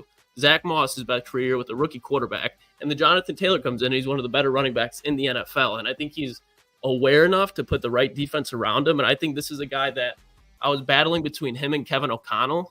And I really didn't know who I wanted to put here, but I think Shane Steichen in 2024 is going to be all over top 10 coaching lists. And that's why I'm going to have him there. I understand that he hasn't done what Mike McDaniel has in Miami as far as production, but as far as winning, I think Shane Steichen's a guy that you can win with more than Mike McDaniel. Yeah, and then Ben Johnson's going to be a great head coach in an offensive mind too. But he's not on my top 10 list yet. He's going to be in the future. But he's going to be a great head coach in the future, in my opinion. So he hasn't done it yet, but he should. That's your argument with Shane Steichen is, hey, in the future he's going to be good. 9-8 with Gardner Minshew and a mid-ass roster, and 9-8 didn't even no playoffs, nothing. Teams, like if you love Mike guys McDaniel, that have gone into the playoffs, you have guys who have won divisions, and to here. Crazy. He hasn't won divisions, Booner. He was 1 game away from winning his division this year with Gardner fucking Minshew as his quarterback in the same division as CJ Stroud and Trevor Lawrence. Like, I understand that where would you rank Shane Steichen at? Probably like 12, probably 13, 13, 14. Okay, so you're a guy that's not high on Shane Steichen. You're putting him in the top 15 head coaches after 1 year. I would put him up, but like top 10 over Mike McDaniel or Kevin O'Connell is crazy. What Kevin O'Connell, you can put Kevin O'Connell there. What Kevin O'Connell does, what Mike McDaniels do is they schematically open up the game for their teams. That is exactly what Shane Steichen does to the RPOs in the run game and in the passing game. If you look how Shane Steichen calls the game, it's exactly what Kevin O'Connell does. It's exactly what Mike McDaniel does. It's exactly what Kyle Shanahan does. Not their style, in their own way, obviously. But this guy's a mastermind. The way he uses motions, the way he uses run blocking scheme, like I get it. He's the coach for the coach for the Colts, and he hasn't done anything yet. This man is going to be a very good coach. You should have put DeMeco Ryans in there, the guy who beat him in his first year as a division. This is my list, and in my opinion, Shane Steichen is a top 10 coach in the NFL, and I think it might be a little early, but after this year, I think people are going to be like, yep, without a doubt. All right. Yeah, so I got a couple. I'm out on the top 10, Shane Steichen, top 11. Put him at 13, 14. Well, here he was to me. I'm a little higher on Shane Steichen too, and I get the Mike McDaniel love. I understand that, but with coaches, I at least for me, I'll speak for myself. I value head coaches given what they have. I think that has to matter. That it's why I give Dan Campbell credit for 8-2 down the stretch of the season. He started 1-6. Like with that roster, 8-2 was impressive. I think you have to look at that and CJ Stroud and Trevor Lawrence in his division. Like Mike McDaniel, say what you want about Tua, but damn, like the Dolphins is a great situation, especially for an offensive head coach. It is, but guess what? He also at the same time has had the #1 offense in the NFL last year. Like he's done his job. Like, yeah, they lost in the playoffs and they struggle in the playoffs. Guess what part of that is too? They had to go up and play in the cold. Like, yeah, that's part of it and trying to figure that out. But he's still, year after year, the last 2 seasons, has gone out there and won a lot of football games. He's had the #1 offense, which he is the offensive coordinator of that team, and he's put out the #1 offense in the NFL. Defense is a little sketchy, and you know, that's obviously the downfall of it. But you know, Shane Steichen has gone out there and won, 8 or 9 games already, and that's it, not even the playoffs. And then, like, Mike McDaniel had the #1 offense in the NFL, and we're talking about Shane Steichen's the best offensive mind here over Mike McDaniel. The guy who had, he had all the pieces. He is the #1 offense in the NFL. Yeah, I mean, there's a lot of coaches, I think, not a lot, but I would say when you talk about top 10 caliber coaches, if you put Kyle Shanahan, if you put Zach Taylor, if you put Matt LaFleur, Shane Steichen, Sean McVay, Andy Reid, I would even argue Dan Campbell. It doesn't have to be the same scheme that Mike. You give me Jalen Waddle, Tyreek Hill, Raheem Mostert, Devon Achane, and their offensive line isn't great, but it's not bad. And a game managing quarterback, you're going to have at least a top 3 offense. And I think Mike McDaniel is a great coach. But again, I get that production-wise, he's #1 in the NFL. But when you talk about Dan Campbell, culture lead, culture builder, and all those things, I think there's some boxes. You can't say Mike McDaniel's not a culture guy. He's a culture guy. You see those interviews? You really think when you look at Mike McDaniels, he's motivating you to go run on the field and take somebody's head off? No, I'm sorry. Have you seen the mic'd up? Have you watched the mic'd up videos of Mike McDaniel? Yeah, joking around. Dudes love him. You love him, but he's not a guy that's going to be building a culture like Zach Taylor, like John Harbaugh. This screams. You know what you're reminding me of right now, Klotz? Here you too a little bit, Jeff. You too a little bit. You point out. Jeff, you're not over there smiling and grinning either. I'm not. You get away with this. I actually agree with Luke. Yeah, I know you do. That's why. His point though, like he's not. Yeah, Jim. I do. I would actually agree with him. He's not Jim. He's not Dan. Like culture builder. Like it's almost like I can have respect for somebody, but the minute I pull out their flaws, I'm now a hater. But if I like somebody and point out why I like them, and it's a little too early, then it's just absolutely. He's like a different. He's a different. Like Dan Campbell, Mike Tomlin, Jim Harbaugh. John Harbaugh, like these guys are kind of like, and then Mike McDaniel's a very schematic. He's a high level schematic coach, but it just depends. It's your list. It's how you value head coach. I agree. Because again, to your point, he should be #1 then. He's the best offense in the league. He's #1. Listen, I'm not saying Klotz can't have Shane Steichen at 10. He can have Shane Steichen at 10. But that doesn't mean I can't say you, Jeff, and you, Klotzy, are both junior Pete Prisco's over here trying to say, hey, I guess not you, Jeff, but Klotzy, where it's like, hey, I love the Colts. I'm going to go all in on Shane Steichen and put him 10 here. Okay, when I think there are 2 other head coaches who I would take over. And it's not like I'm just like, you know what? The Colts are a fun team to root for this year. Let me No, it's because I like Shane Steichen. I love Anthony Richards' upsides, and you combine that with what Shane Steichen does, which is RPOs. He's had 1 season in the NFL and didn't even make a playoff. Win the division. So after you see 1 season, you can't just be like, holy shit, that guy's going to be player or coach. You can't but like if we're ranking coaches, he wasn't even the best head coach in his own division. In your opinion, that's what it is. That's a fact. In your opinion, that's a fact. Because if you're going to go off division winners, then okay, Matt LaFleur was a better coach than when Dan Campbell was right away. Year 1, he had a better year. He was a better head coach that year. So just by default, you win it. Kevin O'Connell, better than if I did a head coach ranking the first year Dan Campbell was the head coach, I promise you Matt LaFleur would have been over Dan Campbell. But you can see how these guys, they're obviously day one. You can see, oh, well, he's better right now. But in a year, it makes a difference. I think Shane Steichen at the end of 2024 unanimously will be a top 10 coach. And you can have takes predicting, just like you have takes about Hutch being defensive player of the year. I can say, well, that's a little too early. Can't do that. But you see things. You see things that you really like about some players, and you see things that you like about some coaches. Then you look at the people around them. It's like to say, oh, you just want to put Shane Steichen in your top 10. He shouldn't be. He's not a top 10 head coach in the NFL today. Right now, DeMeco Ryans. I'm taking DeMeco Ryans over Shane Steichen after last year. Go for it. And I'm not going to say that that's ignorant. I'm not. I actually, I actually shouldn't even speak because you guys already know how I feel about that. Can we go over my list, or do we just act like I don't have a list here? No, real quick. There's people that are bringing up before we get to your list the Kevin Stefanski thing. Well, let's bring up Booners then we'll address that because we don't know if he has Kevin Stefanski on it or not. So let's bring up Booners. I don't have Kevin Stefanski, the fraud, on my list. All right, well we'll discuss that after we get to your list. Guys, but Stefanski's had years of no, we're not doing that. He's won multiple divisions. We're not doing that. All right, let me do my list real quick. All right, Booner, talk to me. What do you got? All right, obviously Andy Reid number one. I think that's the side. We know we already know Andy Reid. I think Sean McVay's number two. I'm with you, Jeff. We have the same top four here. Kyle Shanahan 3, John Harbaugh. I get the whole situation with John Harbaugh and Kyle Shanahan, Klotzy, that you were saying, but to me, I am looking at like recently, like the Ravens just went in. They have not been able to get through the playoffs and do anything. Sean McVay's at least gotten his team to the Super Bowl multiple times, whether it's the NFC or not. He's been there. Obviously, he hasn't gone over that hump and got the Super Bowl like Harbaugh has. That was a while ago for John Harbaugh. So, like, I'm more so looking at last year when I'm doing my rankings. I'm taking Kyle Shanahan over John Harbaugh. I'll do John Harbaugh 4 because they had the number 1 overall team in the NFL last year. Obviously, the playoffs didn't work out. This is where my list kind of goes a little different than you guys. I do have Dan Campbell in the top 5. And the reason behind that is when I look at last season and the year before, the end that season, I get what Mike Tomlin has done in the past, and I get where Matt LaFleur has and Jim Harbaugh and those guys have done in the past. But if we're looking at last year and the end of the year before, Dan Campbell has been a better coach than those guys, and he has gone out there and he has won football games. Obviously, the roster has got put together very well by Brad Holmes. It wasn't the perfect roster for a while, and Dan Campbell was one of the biggest reasons, and I say this all the time, that the culture in Detroit has changed.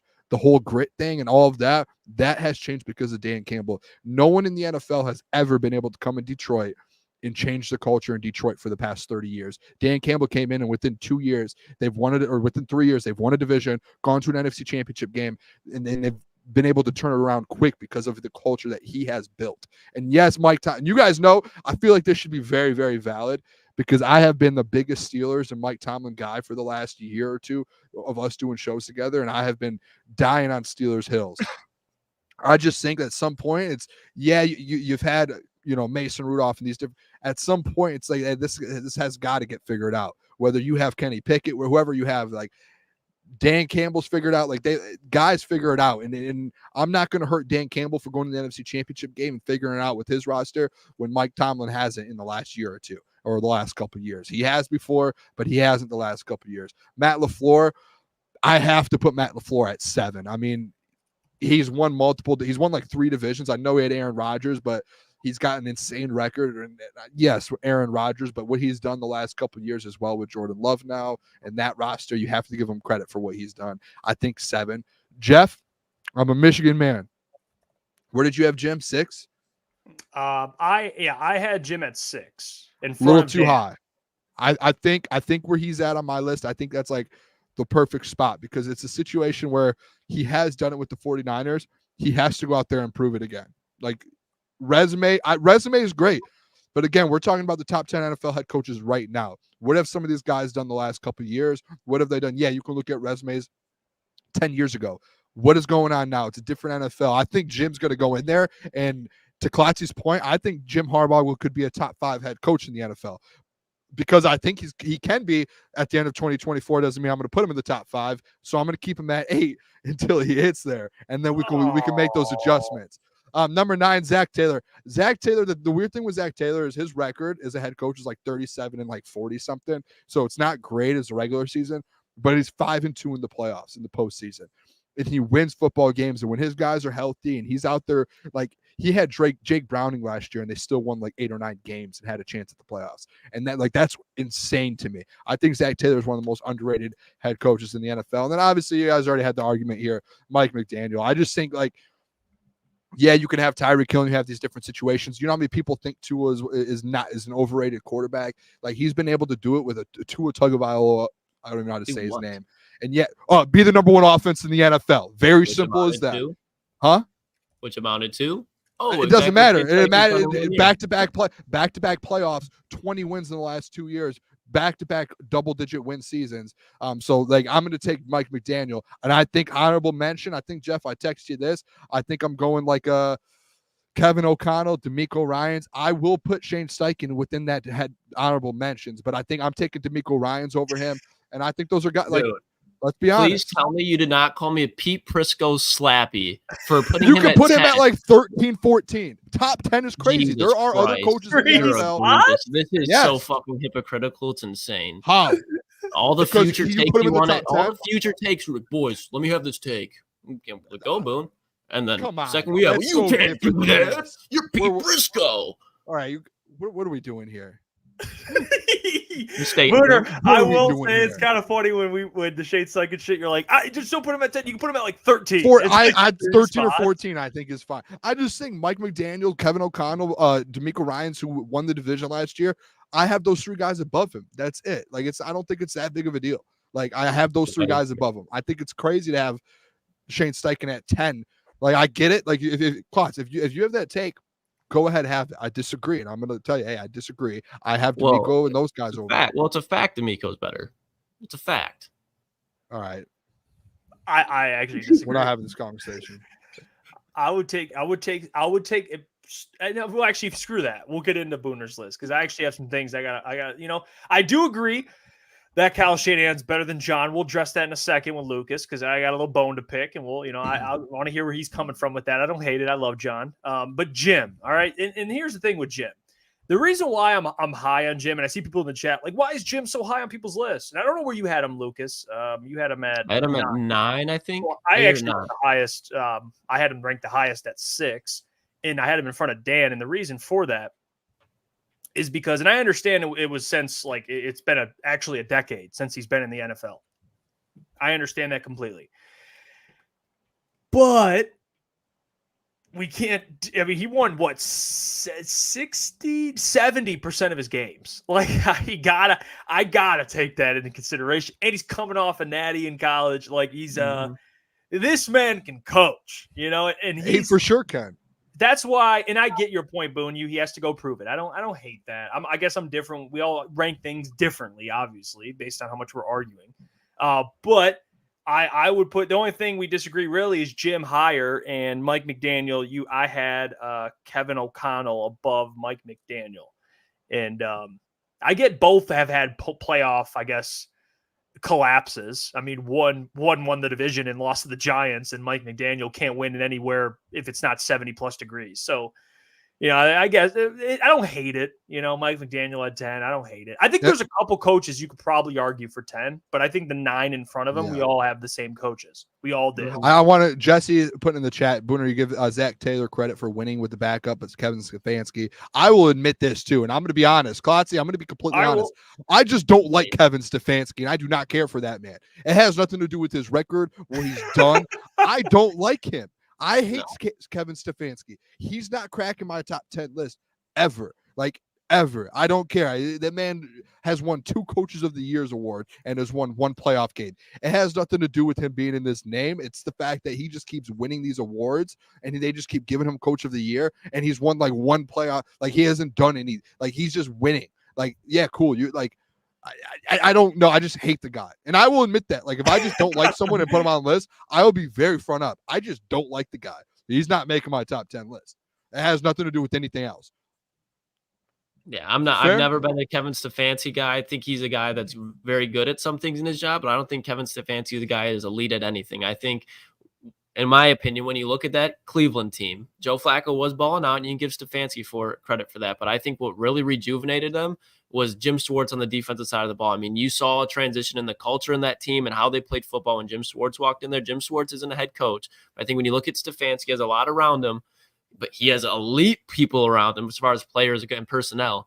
And again, to Booner's point, he hasn't won anything. And I get he's playing in a tough division, but that's where the expectations are. If you're the Coach of the Year, you should have Coach of the Year expectations after that. Like, there's a reason why, okay, Coach of the Year, you've quote unquote arrived. Went down, arrived again, Coach of the Year. Like, there's really no upgrading with Kevin Stefanski. I don't think he's ever going to be a guy that wins an AFC championship or a Super Bowl, anything like that.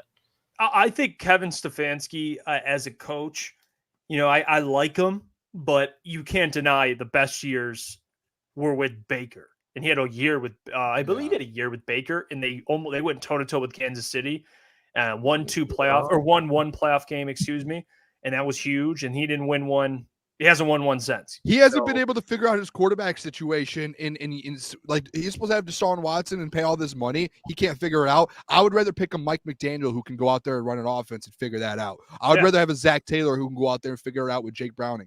I would rather have all these other guys, Kevin O'Connell who can figure it out. Like, yeah, I don't like him, but guess what? Like, this man Baker left and he hasn't done anything since. So, okay, Shane Steichen. Yeah, guess what I did? I said Shane Steichen over Kevin Stefanski. Anyways, it's just, to me, it's, yeah, you can win football games, and that defensive side of the ball with Jim Schwartz, to your point, Klotz, they had like the best defense in the NFL this year. That was the reason they were winning football games. It had nothing to do with Kevin Stefanski in that offense. Nothing. So, like, if we're ranking coaches here, I think Mike McDaniel has way more of an impact on his football team putting out the number one offense in the NFL than Kevin Stefanski does when they have the number one defense of Myles Garrett. Like, it is a big time difference. It's a massive difference. So all the people who are like, why don't you guys have him in your top 10? That's exactly why. Like, it's not, I'm not saying he's a massive fraud, but I'm putting him at like 14, 15 because it's, dude, you have Jim Schwartz, you have the best defense, you're in charge of the offense side of the ball, and you haven't been able to do anything with any of these guys. What are we doing here? Yeah, and boys, like, I have family out in Cleveland. I usually go to like a Browns game or two every year. Browns fans do not like Kevin Stefanski, and that's how I know right away. Like, Browns fans, if they have anything good going on, you're probably going to love whatever is good going on in Cleveland. The same thing as Detroit. Like, Dan Campbell's an icon. People in Cleveland are really not that big of fans of Kevin Stefanski because a lot of times he can be an airhead in big situation. So I'm not sold on Kevin Stefanski ever. What about Jesse Adams' comment? He won a playoff game more recently than Mike Tomlin. No, we're not doing that. We're not doing that because right now, if there's a head coach opening, tomorrow, who are you hiring? Mike Tomlin or Kevin Stefanski? You're hiring Mike Tomlin. That's how I look at my list. When I do my top 10 list, who would I rather have as my head coach right now? I would rather hire Mike Tomlin than Kevin Stefanski 10 times out of 10 times. That's not a question. And well, then Jeff Olson says, then drop Dan Campbell out of the top 10 because what does he really do? Not offense, not defense. See, that's where you're just incorrect. That's where you're not educated, Jeff. I'm a big fan of yours, Jeff, and you're a fan of the show, but you're just not educated with that because everyone knows Dan Campbell. People say it all the time. Dan Campbell is way more involved with the offense than people think he is. He's been a very, very big piece of taking this offense into the top 5 with Ben Johnson. And people have been very vocal about that. And we're talking about culture too. Let's talk some culture.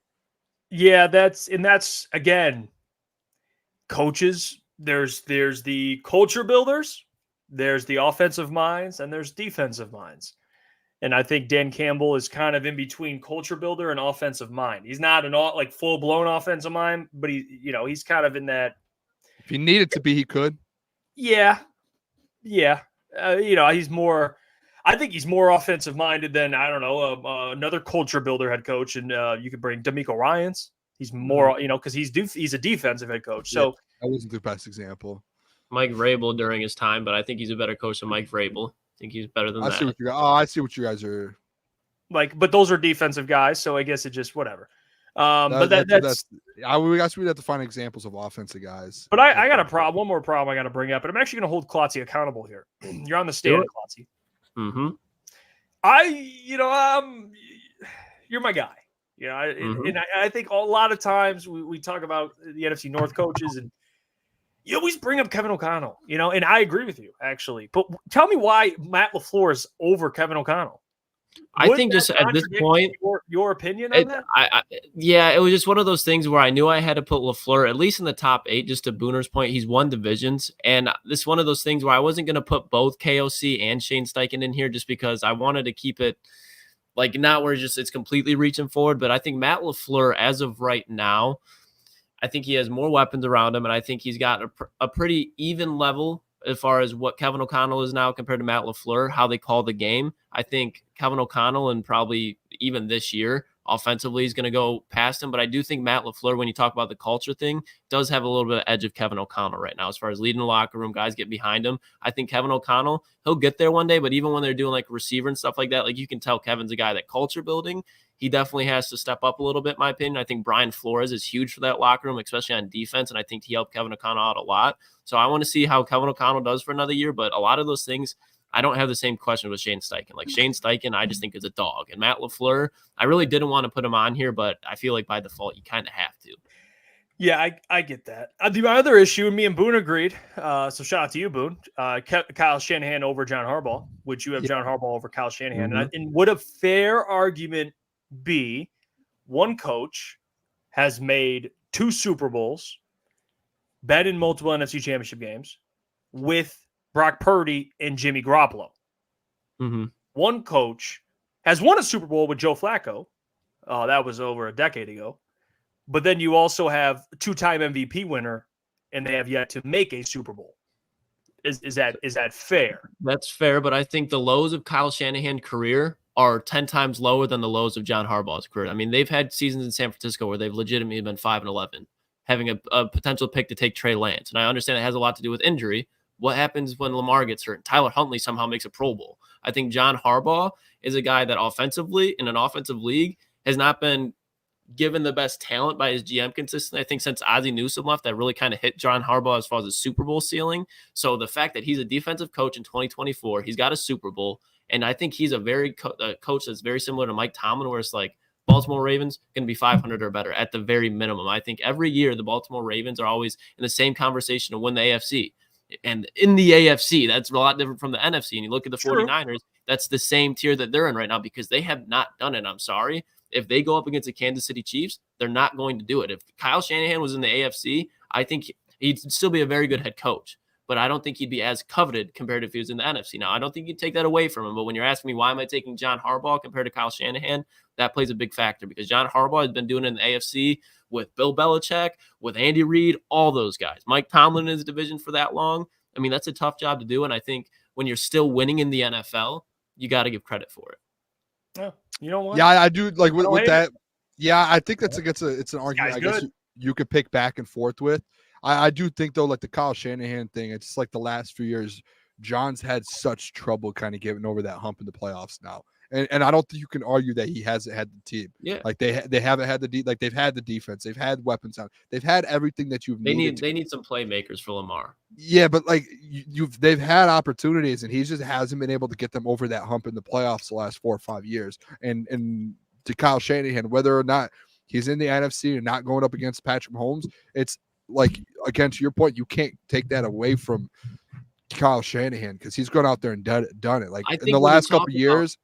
He has 8 total playoff wins the last couple of years, and John has 12. So like within a year or two, that he could catch him. And yeah, he's in the NFC, but like he's winning so much in the playoffs the last 3 or 4 years. Like they're going to Super Bowls, NFC championships every year, and John is like they've consistently just dropped the ball every year since Kyle Shanahan's been a head coach. So like if you're looking at the sample size since they both been in as a head coach the last 4 or 5 years, I would have to say like Kyle Shanahan has that number. I don't hate the argument. I think you guys like it's not. I'm not going to be like, oh, how could you have Kyle Shanahan at 3? But in my opinion, like I think when you talk about playoff wins, it matters when in the wild card round you're going up against Joe Burrow compared to a guy like Dak Prescott, compared to a guy like Baker Mayfield, Jordan Love. When you have Joe Burrow, Josh Allen, Patrick Mahomes, etc., going through the AFC, that, in my opinion, that does have to take some context because a lot of those NFC Championship appearances that Kyle Shanahan's playing, if you're playing Patrick Mahomes in the division round, kiss that divisional championship game away. It's not going to happen. Yeah, I don't, and I agree with that. I don't think I don't hate it. It's one spot difference. I think there are all those top. I think those coaches are kind of in the same tier, in my opinion. Like the top 4 coaches are kind of in the same tier. Andy Reid probably a tier above those guys, and I think Sean McVay's he's damn good too. I see a lot of people that have a problem with Jim Harbaugh. We had Jim on all 3 of our lists. I had him the highest at 6. That was the highest we had him. You guys had him at what, 8 and 9, I believe it was. And people are like, "Why do you have Jim Harbaugh? Why do you have Jim Harbaugh?" And like, and again, I understand Jim has yet to coach in the NFL, and it'll be a decade. But you have to take into consideration who he's been as not only a coach at Michigan, but a coach in the NFL at some point. And he won 70% of his games, made 2 NFC Championship games, made a Super Bowl, came a field goal away. I mean, it was like a 3-point loss, I believe, to his brother John. So like and it was with a good roster. It was with Colin Kaepernick, but again, and Colin was playing really well. But it's not like he had a Hall of Fame quarterback either. Like the defense was ridiculous. They had, I think Frank Gore was on that team, right? That was Frank. Mm-hmm. So they had a team. Loaded roster. They were loaded. But he produced with that loaded roster, got to a Super Bowl. So I think you have to use that. And like, I could see if Jim's never coached in the NFL, and I'm just throwing him on this list. Like, we've seen it. And yeah, people might want to wait, like Booner. But Booner still had him under top 10, so I don't even think you were in this category. I think he's a guy you have to put in. Like if a head coach in the NFL, Nick Saban or something, just came over. I know he already came over. Say he never came over, just was like, hey, you can't just instantly because he was good in college. Say like Kirby Smart. If Kirby Smart came to the NFL, I'm not Urban Meyer. I'm not just throwing him in the top 10. The reason Jim Harbaugh's in the top 10. And I have the record here. It's because that man was 44-19 as a head coach in the NFL. He coached for however many years in the NFL and only lost 19. If we're including the playoffs, he lost 22 games in the NFL and over like 60-something games. Like that is incredible. And like, yeah, he might have been in a good situation in San Fran. He knows how to build a team. He knows what it takes to go win. He did it at Michigan. Like, you have to have Jim Harbaugh as your in your top 10. If you don't, I'm not going to say I question it, but I question it a little bit because he's one of the best head coaches in all of football in the world, and not just at this level, any level. And real quick, people are saying, I see some comments, Xavier says it, and others have said it too. It's not just Xavier, but he says it's a different league now, Jeff. Jeff, you can't count him in until he proves it, which I understand. I'm with more Lucas on that with some takes with like the proving thing. Like, if I think a guy's good, I'm going to put him there. But here's the thing with Jim, like, people act like he's this like dinosaur of a coach. Michigan fans, and I'm not even a Michigan fan, but I know this, Booner, you know this. He's changed over the last couple of years. He hired younger assistants.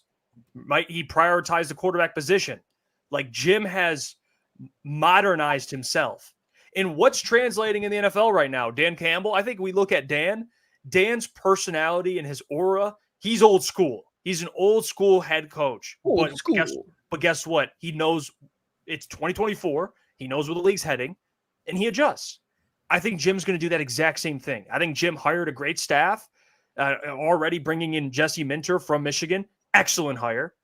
And then you look at Greg Roman, who I understand has had some ups and downs, but I think Greg's a very capable OC. Had him as his OC when he was winning with the 49ers. Like, Jim is the mold of a Jim Harbaugh can work. We've seen it with Dan. We've seen it with D'Amico. We've seen it with John, that, you're the kind of culture guy, former quarterback, but still he's not going to be calling plays left and right. He'll have his OC. He'll have his DC. He'll kind of be the leader, with it all, the culture setter. And he could do that at a high level. He did that in Michigan, and he's shown he's willing to adapt to the times. He showed that at Michigan. So I disagree with that. Like, it was a decade ago. The dude's a dinosaur. Like, he's going to fail. No, I disagree with that. I do. And for a lot of reasons, but that's where I'm at with it. I think Jim will adjust just fine. I do. What do you think because I saw it in the comments too, and I was going to kind of bring it up. What do you think about the lack of weapons though, after a decade? Like, defensively, that's where Jim is really excellent at. I think defensively, the Chargers are going to be fine. When you talk about 2024, I think when you look at when he was coaching, you look at who was really good. It was the 49ers, the Ravens, the Patriots. They were defensive teams that had good offenses. Like, they didn't have bad offenses, but they were defensive strength teams. You're not worried about that year one. I have it in my top 10, but Sean Payton scares the fuck out of me because that's an offensive guy that's won a Super Bowl with Drew Brees and a ton of good weapons. And you go to Denver, and I understand that Russ probably wasn't what he was expecting, but I still think when you just look at the Broncos, you're like, what the fuck is going on here? I don't think that's going to be the case with Jim, but I still think there's going to be some of that concern that lingers in, no? Yeah. No, yeah. I do agree. Like, the roster is a question.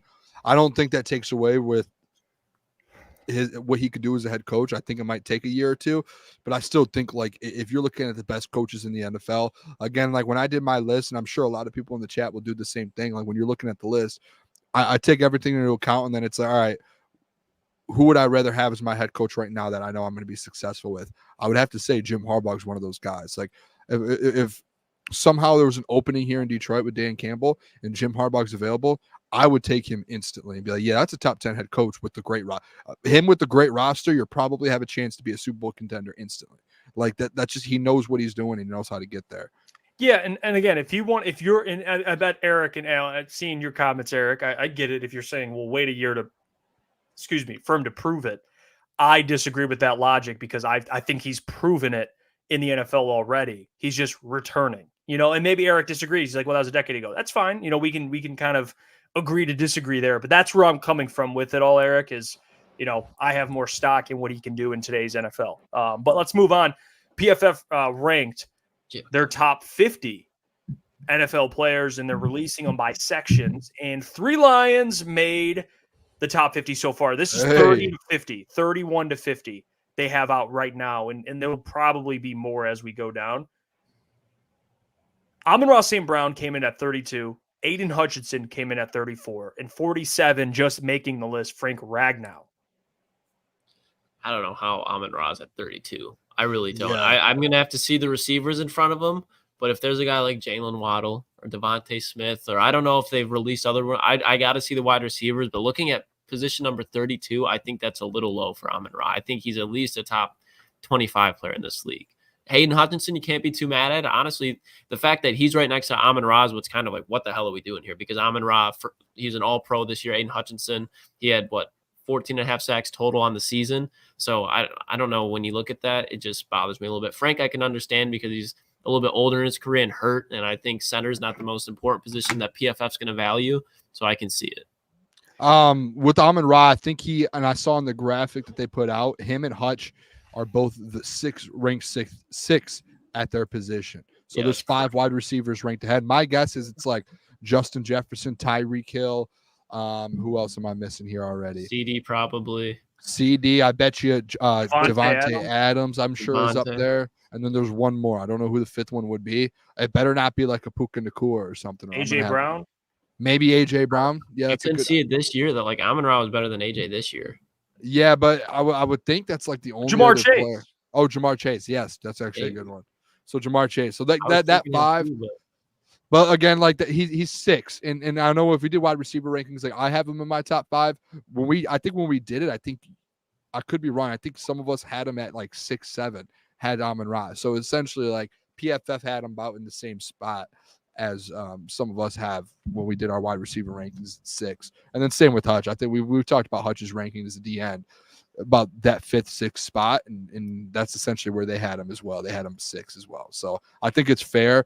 It's just more so like what other position groups and people are ahead of them from different position groups. I guess the only other person I think missing, I think Panay is going to be the only one in the top 30, which I find kind of interesting. I think he's top 10. He should be top 10. Easily should be top 10. Because you get through quarterbacks, there'll be like TJ Watt, maybe even top 15, but he should be in that top, 15, 10 to 15 of NFL players. That's how Sam Laporta, top 30.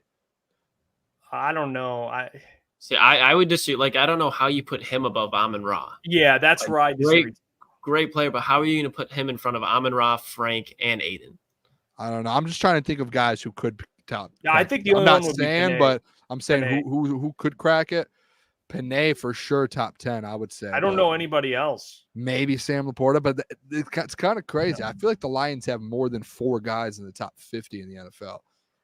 Well, 32 teams, 4 guys is still good. I mean, that's I guess top so. 50. You know what I mean? That's pretty good. I'm interested to see the tight ends on the list then.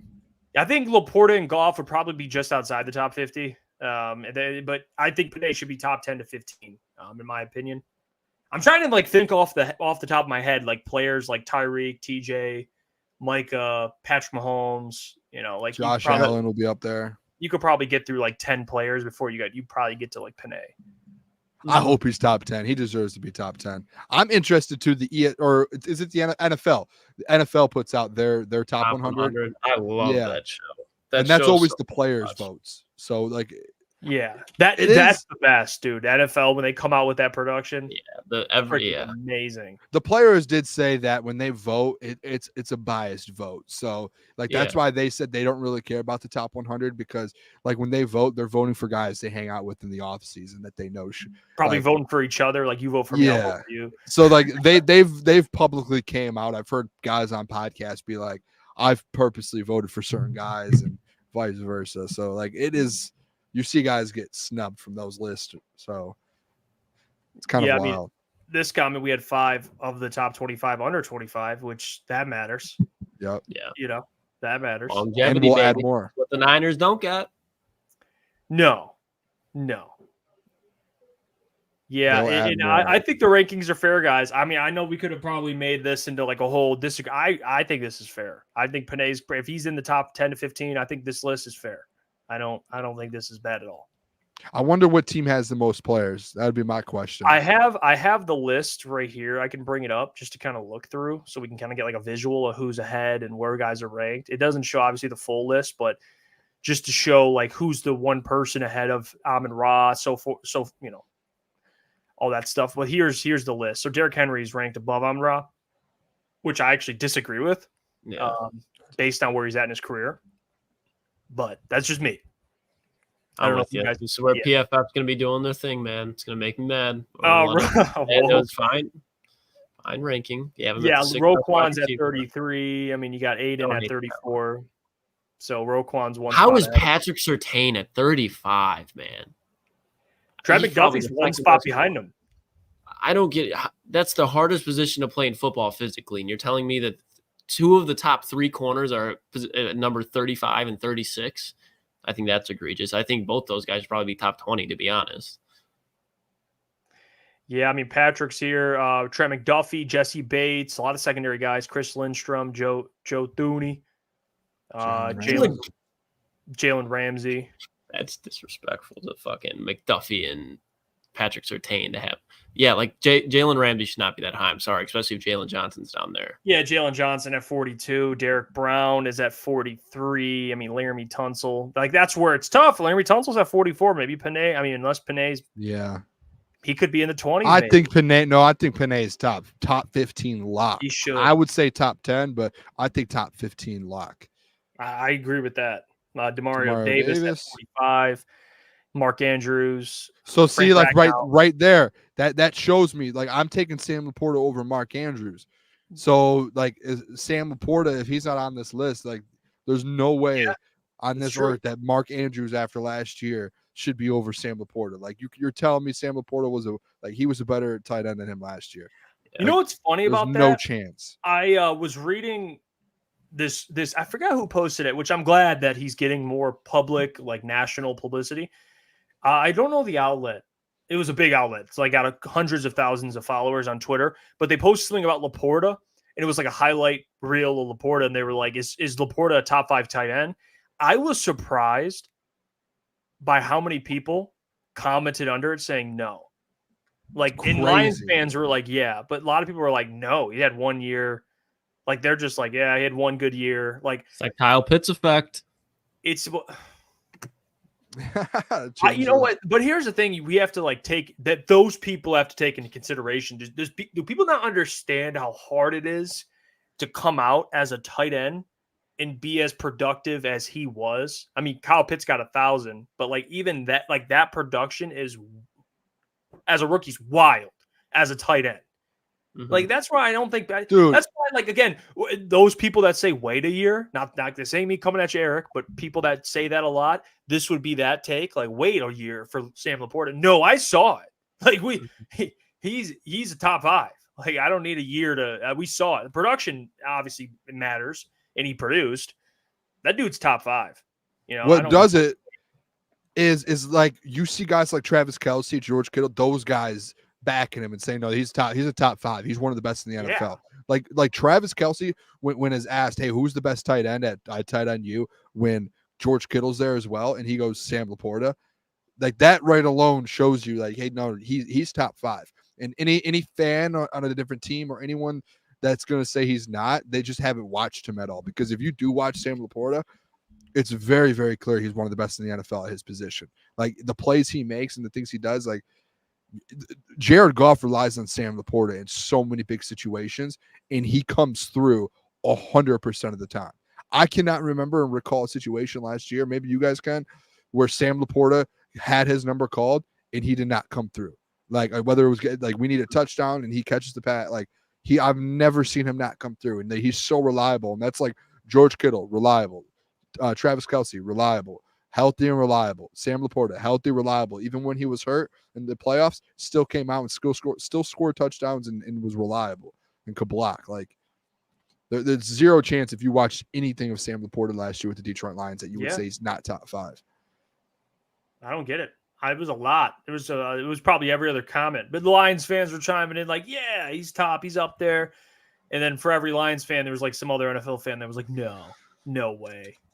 So it's wild. Crazy. I mean, it also puts into kind of context, I guess, or, you start to take into consideration we local media know more about these players, at least value them differently than national people. But like you said, Boone, Travis Kelce pointed it out. That's all I mean, it's like that with any fan base, though. There's probably players in different fan bases that we hate on, and other fan bases are like, no, he's legit. And we just don't like, like Ravens fans with Mark Andrews probably think he's like top 3. Yeah.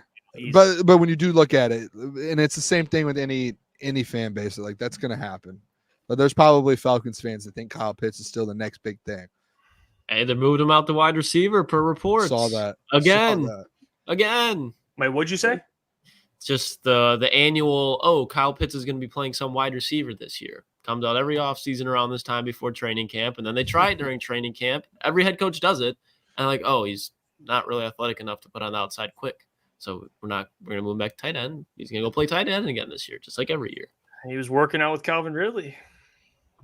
Hey, fine Atlanta Falcon wide receiver. Kyle Pitts, good player. Not top 5, though. Ain't getting no 9 touchdowns either. That's crazy. It's more likely he gets 1,000 yards. It's more likely he gets 1,000 yards than 9 touchdowns. I would 8 to 9. Yeah, I would take the 1,000 yards. I'd be under even more if you want to put it there. I'll go. I'll give you a 5 to 6 at the ceiling. I'll give 8 to 9. You don't do 8 to 9 is crazy, dude. That's like first team All Pro. Like you are the tight end in the NFL. Like that's you add on the. I love all. And when we had that conversation, and Jeff being like, I said 8. Like when we were just talking about it off air, I was talking to Jeff, and he's like, dude, I said 8 to 9. I have to stand with it. I'm like, no, you didn't. You could have easily just been like, I didn't mean 8 to 9. Like no, I believe it. I believe like it. That is such a crazy 8 to 9 for Kyle Pitts. I sound like a politician, but I believe it. And dude, I told you the reasons. Kirk Cousins. That is one of the more wild stat predictions. See, Booner, that's how you reacted. My Steichen take is how you should react to that. How you should react to that. Like, I mean, it's just, we already did. We did. A couple of weeks ago, we did react like that, and Jeff got a little. He was like, "Whoa, boys!" Hey, that's a touchdown every 2 games. Yeah, and how many he's had in his career? Like, so he's had, I think, 6 in his career for 3 seasons. I don't even know if he's had 6, dude. No, he's had backup quarterbacks who usually just feed tight ends. Like they don't throw down the field; they feed their tight end. Yeah, and the ball's quacking in the air. That's what's going on. All right. You know what, Jeff? He's had 1 his rookie year, 2 his second year, and 3 his. He's on track for 4. He's gonna have 4 this year. No, he's getting 8. Promise. Draft him in fantasy. Oh my gosh. And then real quick, drop mailbag questions, people. Drop mailbag questions and hit the like button if you haven't hit the like button. Oh my God, round 8. Yeah, well, yeah, I'm standing on business. Standing on business. You are. Standing on business.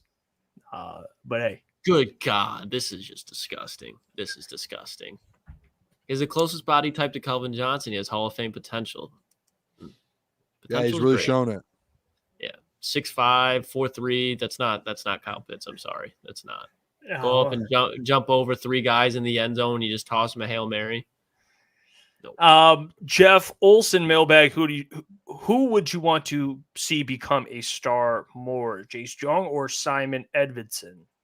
Edvinson. I just want the Red Wings to be back so bad. So any young star, any young player that they're developing coming up, I want them to all work out. If they trade Scooble, I want Jace Young to become a star. But for like what you're talking about, dude, like the Red Wings are closer. So if Simon Edvinson becomes a star, like that's gonna push them into like what you're saying, Boone. I'm more with you. You know, that was like a need, like getting another getting another dude. Like that's exactly it. Get another defenseman. The Wings over the Tigers. I think the Wings being good is better for the city than the Tigers. Not saying the Tigers being good isn't good for the city, but the Wings are good. The Lions are good, man. I think that'd just be a special time to be in Detroit as a sports fan. One of the worst things of all time is how the Wings have not been, like the Wings were always good our whole lives, and the past like 10 years them being bad, and all of these cities in this 10-year span taking as much advantage of they can of saying that they're all hockey town. It's one of the more bizarre things I've ever seen in my life. Like every time a new team wins a Stanley Cup, they're just their fan base is like, oh, hockey town. Oh, like it gets thrown around way too much now. That's why it's like Red Wings need to get back now. Yeah, like take that back and let's get this over with. Like Stevie we know what bye. Hockey Town is. Stevie bye. No, Klotzy. ETN says Mailbag. How concerned are we about this wide receiver room if Amarad goes down for a bit? I mean, just as concerned. Actually, not concerned. I would be. I mean, you're concerned if any of your best players go down. If Aiden goes down, I'm probably more concerned.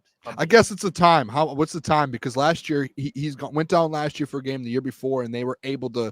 The thing with Ben and Dan is they're able to find ways to.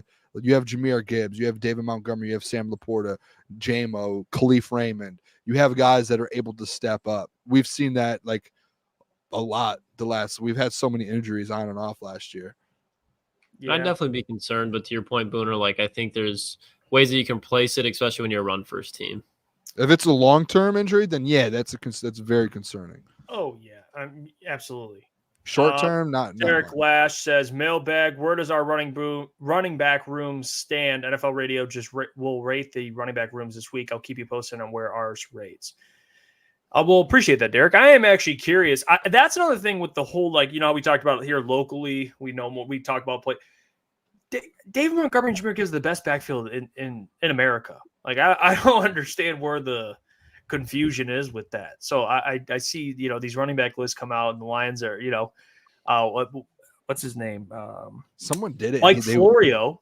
And, you know, it comes out and Pro Football Talk comes out with their running back room rankings. And it's like, oh, well, don't sleep on Achane and Mostert. Don't sleep on, you know, A.J. Dillon and Josh Jacobs. It's like, okay, no, very fine running back rooms. Snoring, hitting snooze on him. Yeah, I fell asleep. I didn't wake up. Now, David Montgomery and Jahmyr, it should be like, just like, I'm honestly just trying to think if Mostert and Achane have to be 2. And I'm trying to think of who like 3rd would be. I don't think there's a clear number 3. I did a rankings back in like December. Who did I have? Like because I'm not going to use San Francisco because it's like their duo. Like it's just Christian McCaffrey. Like I guess maybe Kenneth Walker and Zach Charbonnet could be up there. You can almost say Blake Corum and what's his name? J.K. Dobbins. No, he's on the Rams. He's on the Rams. No, it's Gus Edwards. J.K. Dobbins. I'm talking about Blake Corum and Kyron Williams. Oh, Kyron Williams. Yeah, I don't know why I thought you. Nah. Blake Corum hasn't done. I really don't think Blake Corum's going to be like anything crazy. I think he'll be a good goal line thumper. It's a good Ohio State team. He's gonna be like David Montgomery. I think he'll get like 400 yards, 4 or 5 touchdowns his rookie year. Hey, I gotta ask, boys, to all the people, I am so ready to play college football. Yeah, dude, I can't wait. I'm getting it Friday. I'm gonna play it all freaking day. Not all day. Dude, come on. I have to work, but all night and Saturday, I am locked in. Don't do this. I am locked in. Don't do this to me. I guess it's one of those things where it's like one of the boys has it. Like, dude, yeah, like, dude, you can't get it until all the boys can get it. You know what I mean? It's like if I can't have it, you can't have it. I'm just going to Jefferson playing the fucking game. That's what I'm doing. Yeah, come on over. I'm getting it Friday. I cannot wait to play. Should we just all go get systems and just all play? Dude, I'm getting a head coach. I think it's a cross-platform, and I hope it is. But I'm becoming a head coach. I'm going to like some, you know, SEC school, maybe like an Auburn, like something random, you know, or I need to get this game so bad. I'm going to be the best fucking recruiter in the nation. I'm going to be hustling, wheeling and dealing. I'm going to pitch these guys. I'm going to get all the 5 stars. I can't wait. As soon as I get it. Then the season's going to end. They see Coach Klotz up there in Columbus, and they're going to hit that NIL and transfer portal, and they're going to go get cashed out. I checked out some gameplay, dude. You guys, especially you, Klotz, because just how you obsessed with like the scouting is so in depth. Like you're talking to players, you're looking at like you're scouting, you're recruiting, you're seeing what you want to recruit, how do you want to build your team. Like Klotz would have like random ass names, freaking guys. I'll find my Juwan Jennings as a sophomore year in high school. Hey, when we get this game, when I get this going, I'm gonna do a stream. Do I need to like build it? Like, you know how like Big Cat at Barstool, he does Coach Doug's, and he's like a coach, and he starts low and he works his way up. Should I just be like Coach Boone and just go for it and just like recruiting, go all in on recruiting, and start at like Eastern Michigan and We can do like a stream every week, a couple days. Imagine a week. you could do SVSU. That Oh, would be so funny. Coach Boone recruit. streams. Coach Boone streams will start either this weekend or next week. I will find a way to get this game. This will happen. I mean, you can pick like in the team you pick, like the school you pick will matter when it comes to recruiting. Like they factor all these things in. Like if you're Georgia Tech, you're going to get beat out by well, if Lukas chooses Ohio State for example, he'd probably, win a lot of like those 5 stars and stuff. Coach Boone's coming. Coach Boone's coming. We'll play. I want to see Boone versus Lukas, Ohio State versus Michigan on that game. Like Ryan Day's getting the fuck out of there day one. Ryan Day's gonna be just sent on a. By the way, boys, bus. Random story. Did you guys lose power yesterday for the storm that came through? No. Dude, I was sleeping at like 3:30 in the morning, and just all of a sudden I hear like a bang, and I wake up. I'm in the basement here, and there's like lights and like things, like not lights, but like there's like you have lights because there's like things around that are bright because of the electricity, and like I hear a bang, and I wake up. I'm like half asleep, and I'm like, are we like getting bombed? Like, is there like the stuff with like our government right now? Like, oh my gosh, we're going to war. And then I'm like half asleep looking around like, what's going on? And then I hear another just like a massive bang.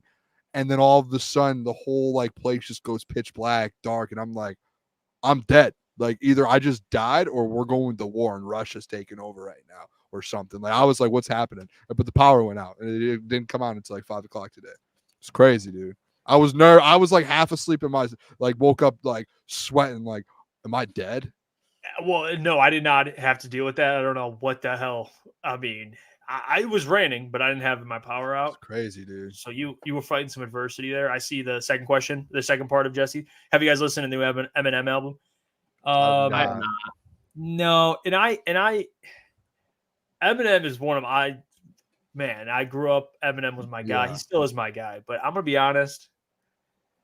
It's time, I just don't like listening. It was heat. I heard it was heat. It wasn't. I know he always can. I mean, the dude can rap. I mean, he's got bars for bars after bars after bars. But at some point, it's like pushing 50. Like come on. Yeah. I mean, at some point, just hang it up. I like the song he had with that Tyler just put with Baby Tron and Big Sean. I thought that song was all right. Yeah. Listen. I haven't listened to it. Have not heard. It's not, but you're not like missing. Like you're not. Maybe I'll play some of it for you if we do something this weekend. Maybe if we golf or something or we hang out, I'll play it. We'll see what you guys think. But until then, I appreciate all of you. Tomorrow, Wednesdays with John Macron, we'll have him on the show. We appreciate every single one of you for your constant support for the channel. It's literally the middle of July, and you guys are tuning in. We love you so much. Just the people that are here every single day. It means so much to us. So thank you for that. Love you guys. We'll catch you guys tomorrow. Stay safe out there. If you have NCAA, enjoy it, you sons of bitches, because I'm getting it Friday, and then I can join you guys. But until then, have fun. Stay blessed out there. Stay safe. We'll see you guys tomorrow. See ya.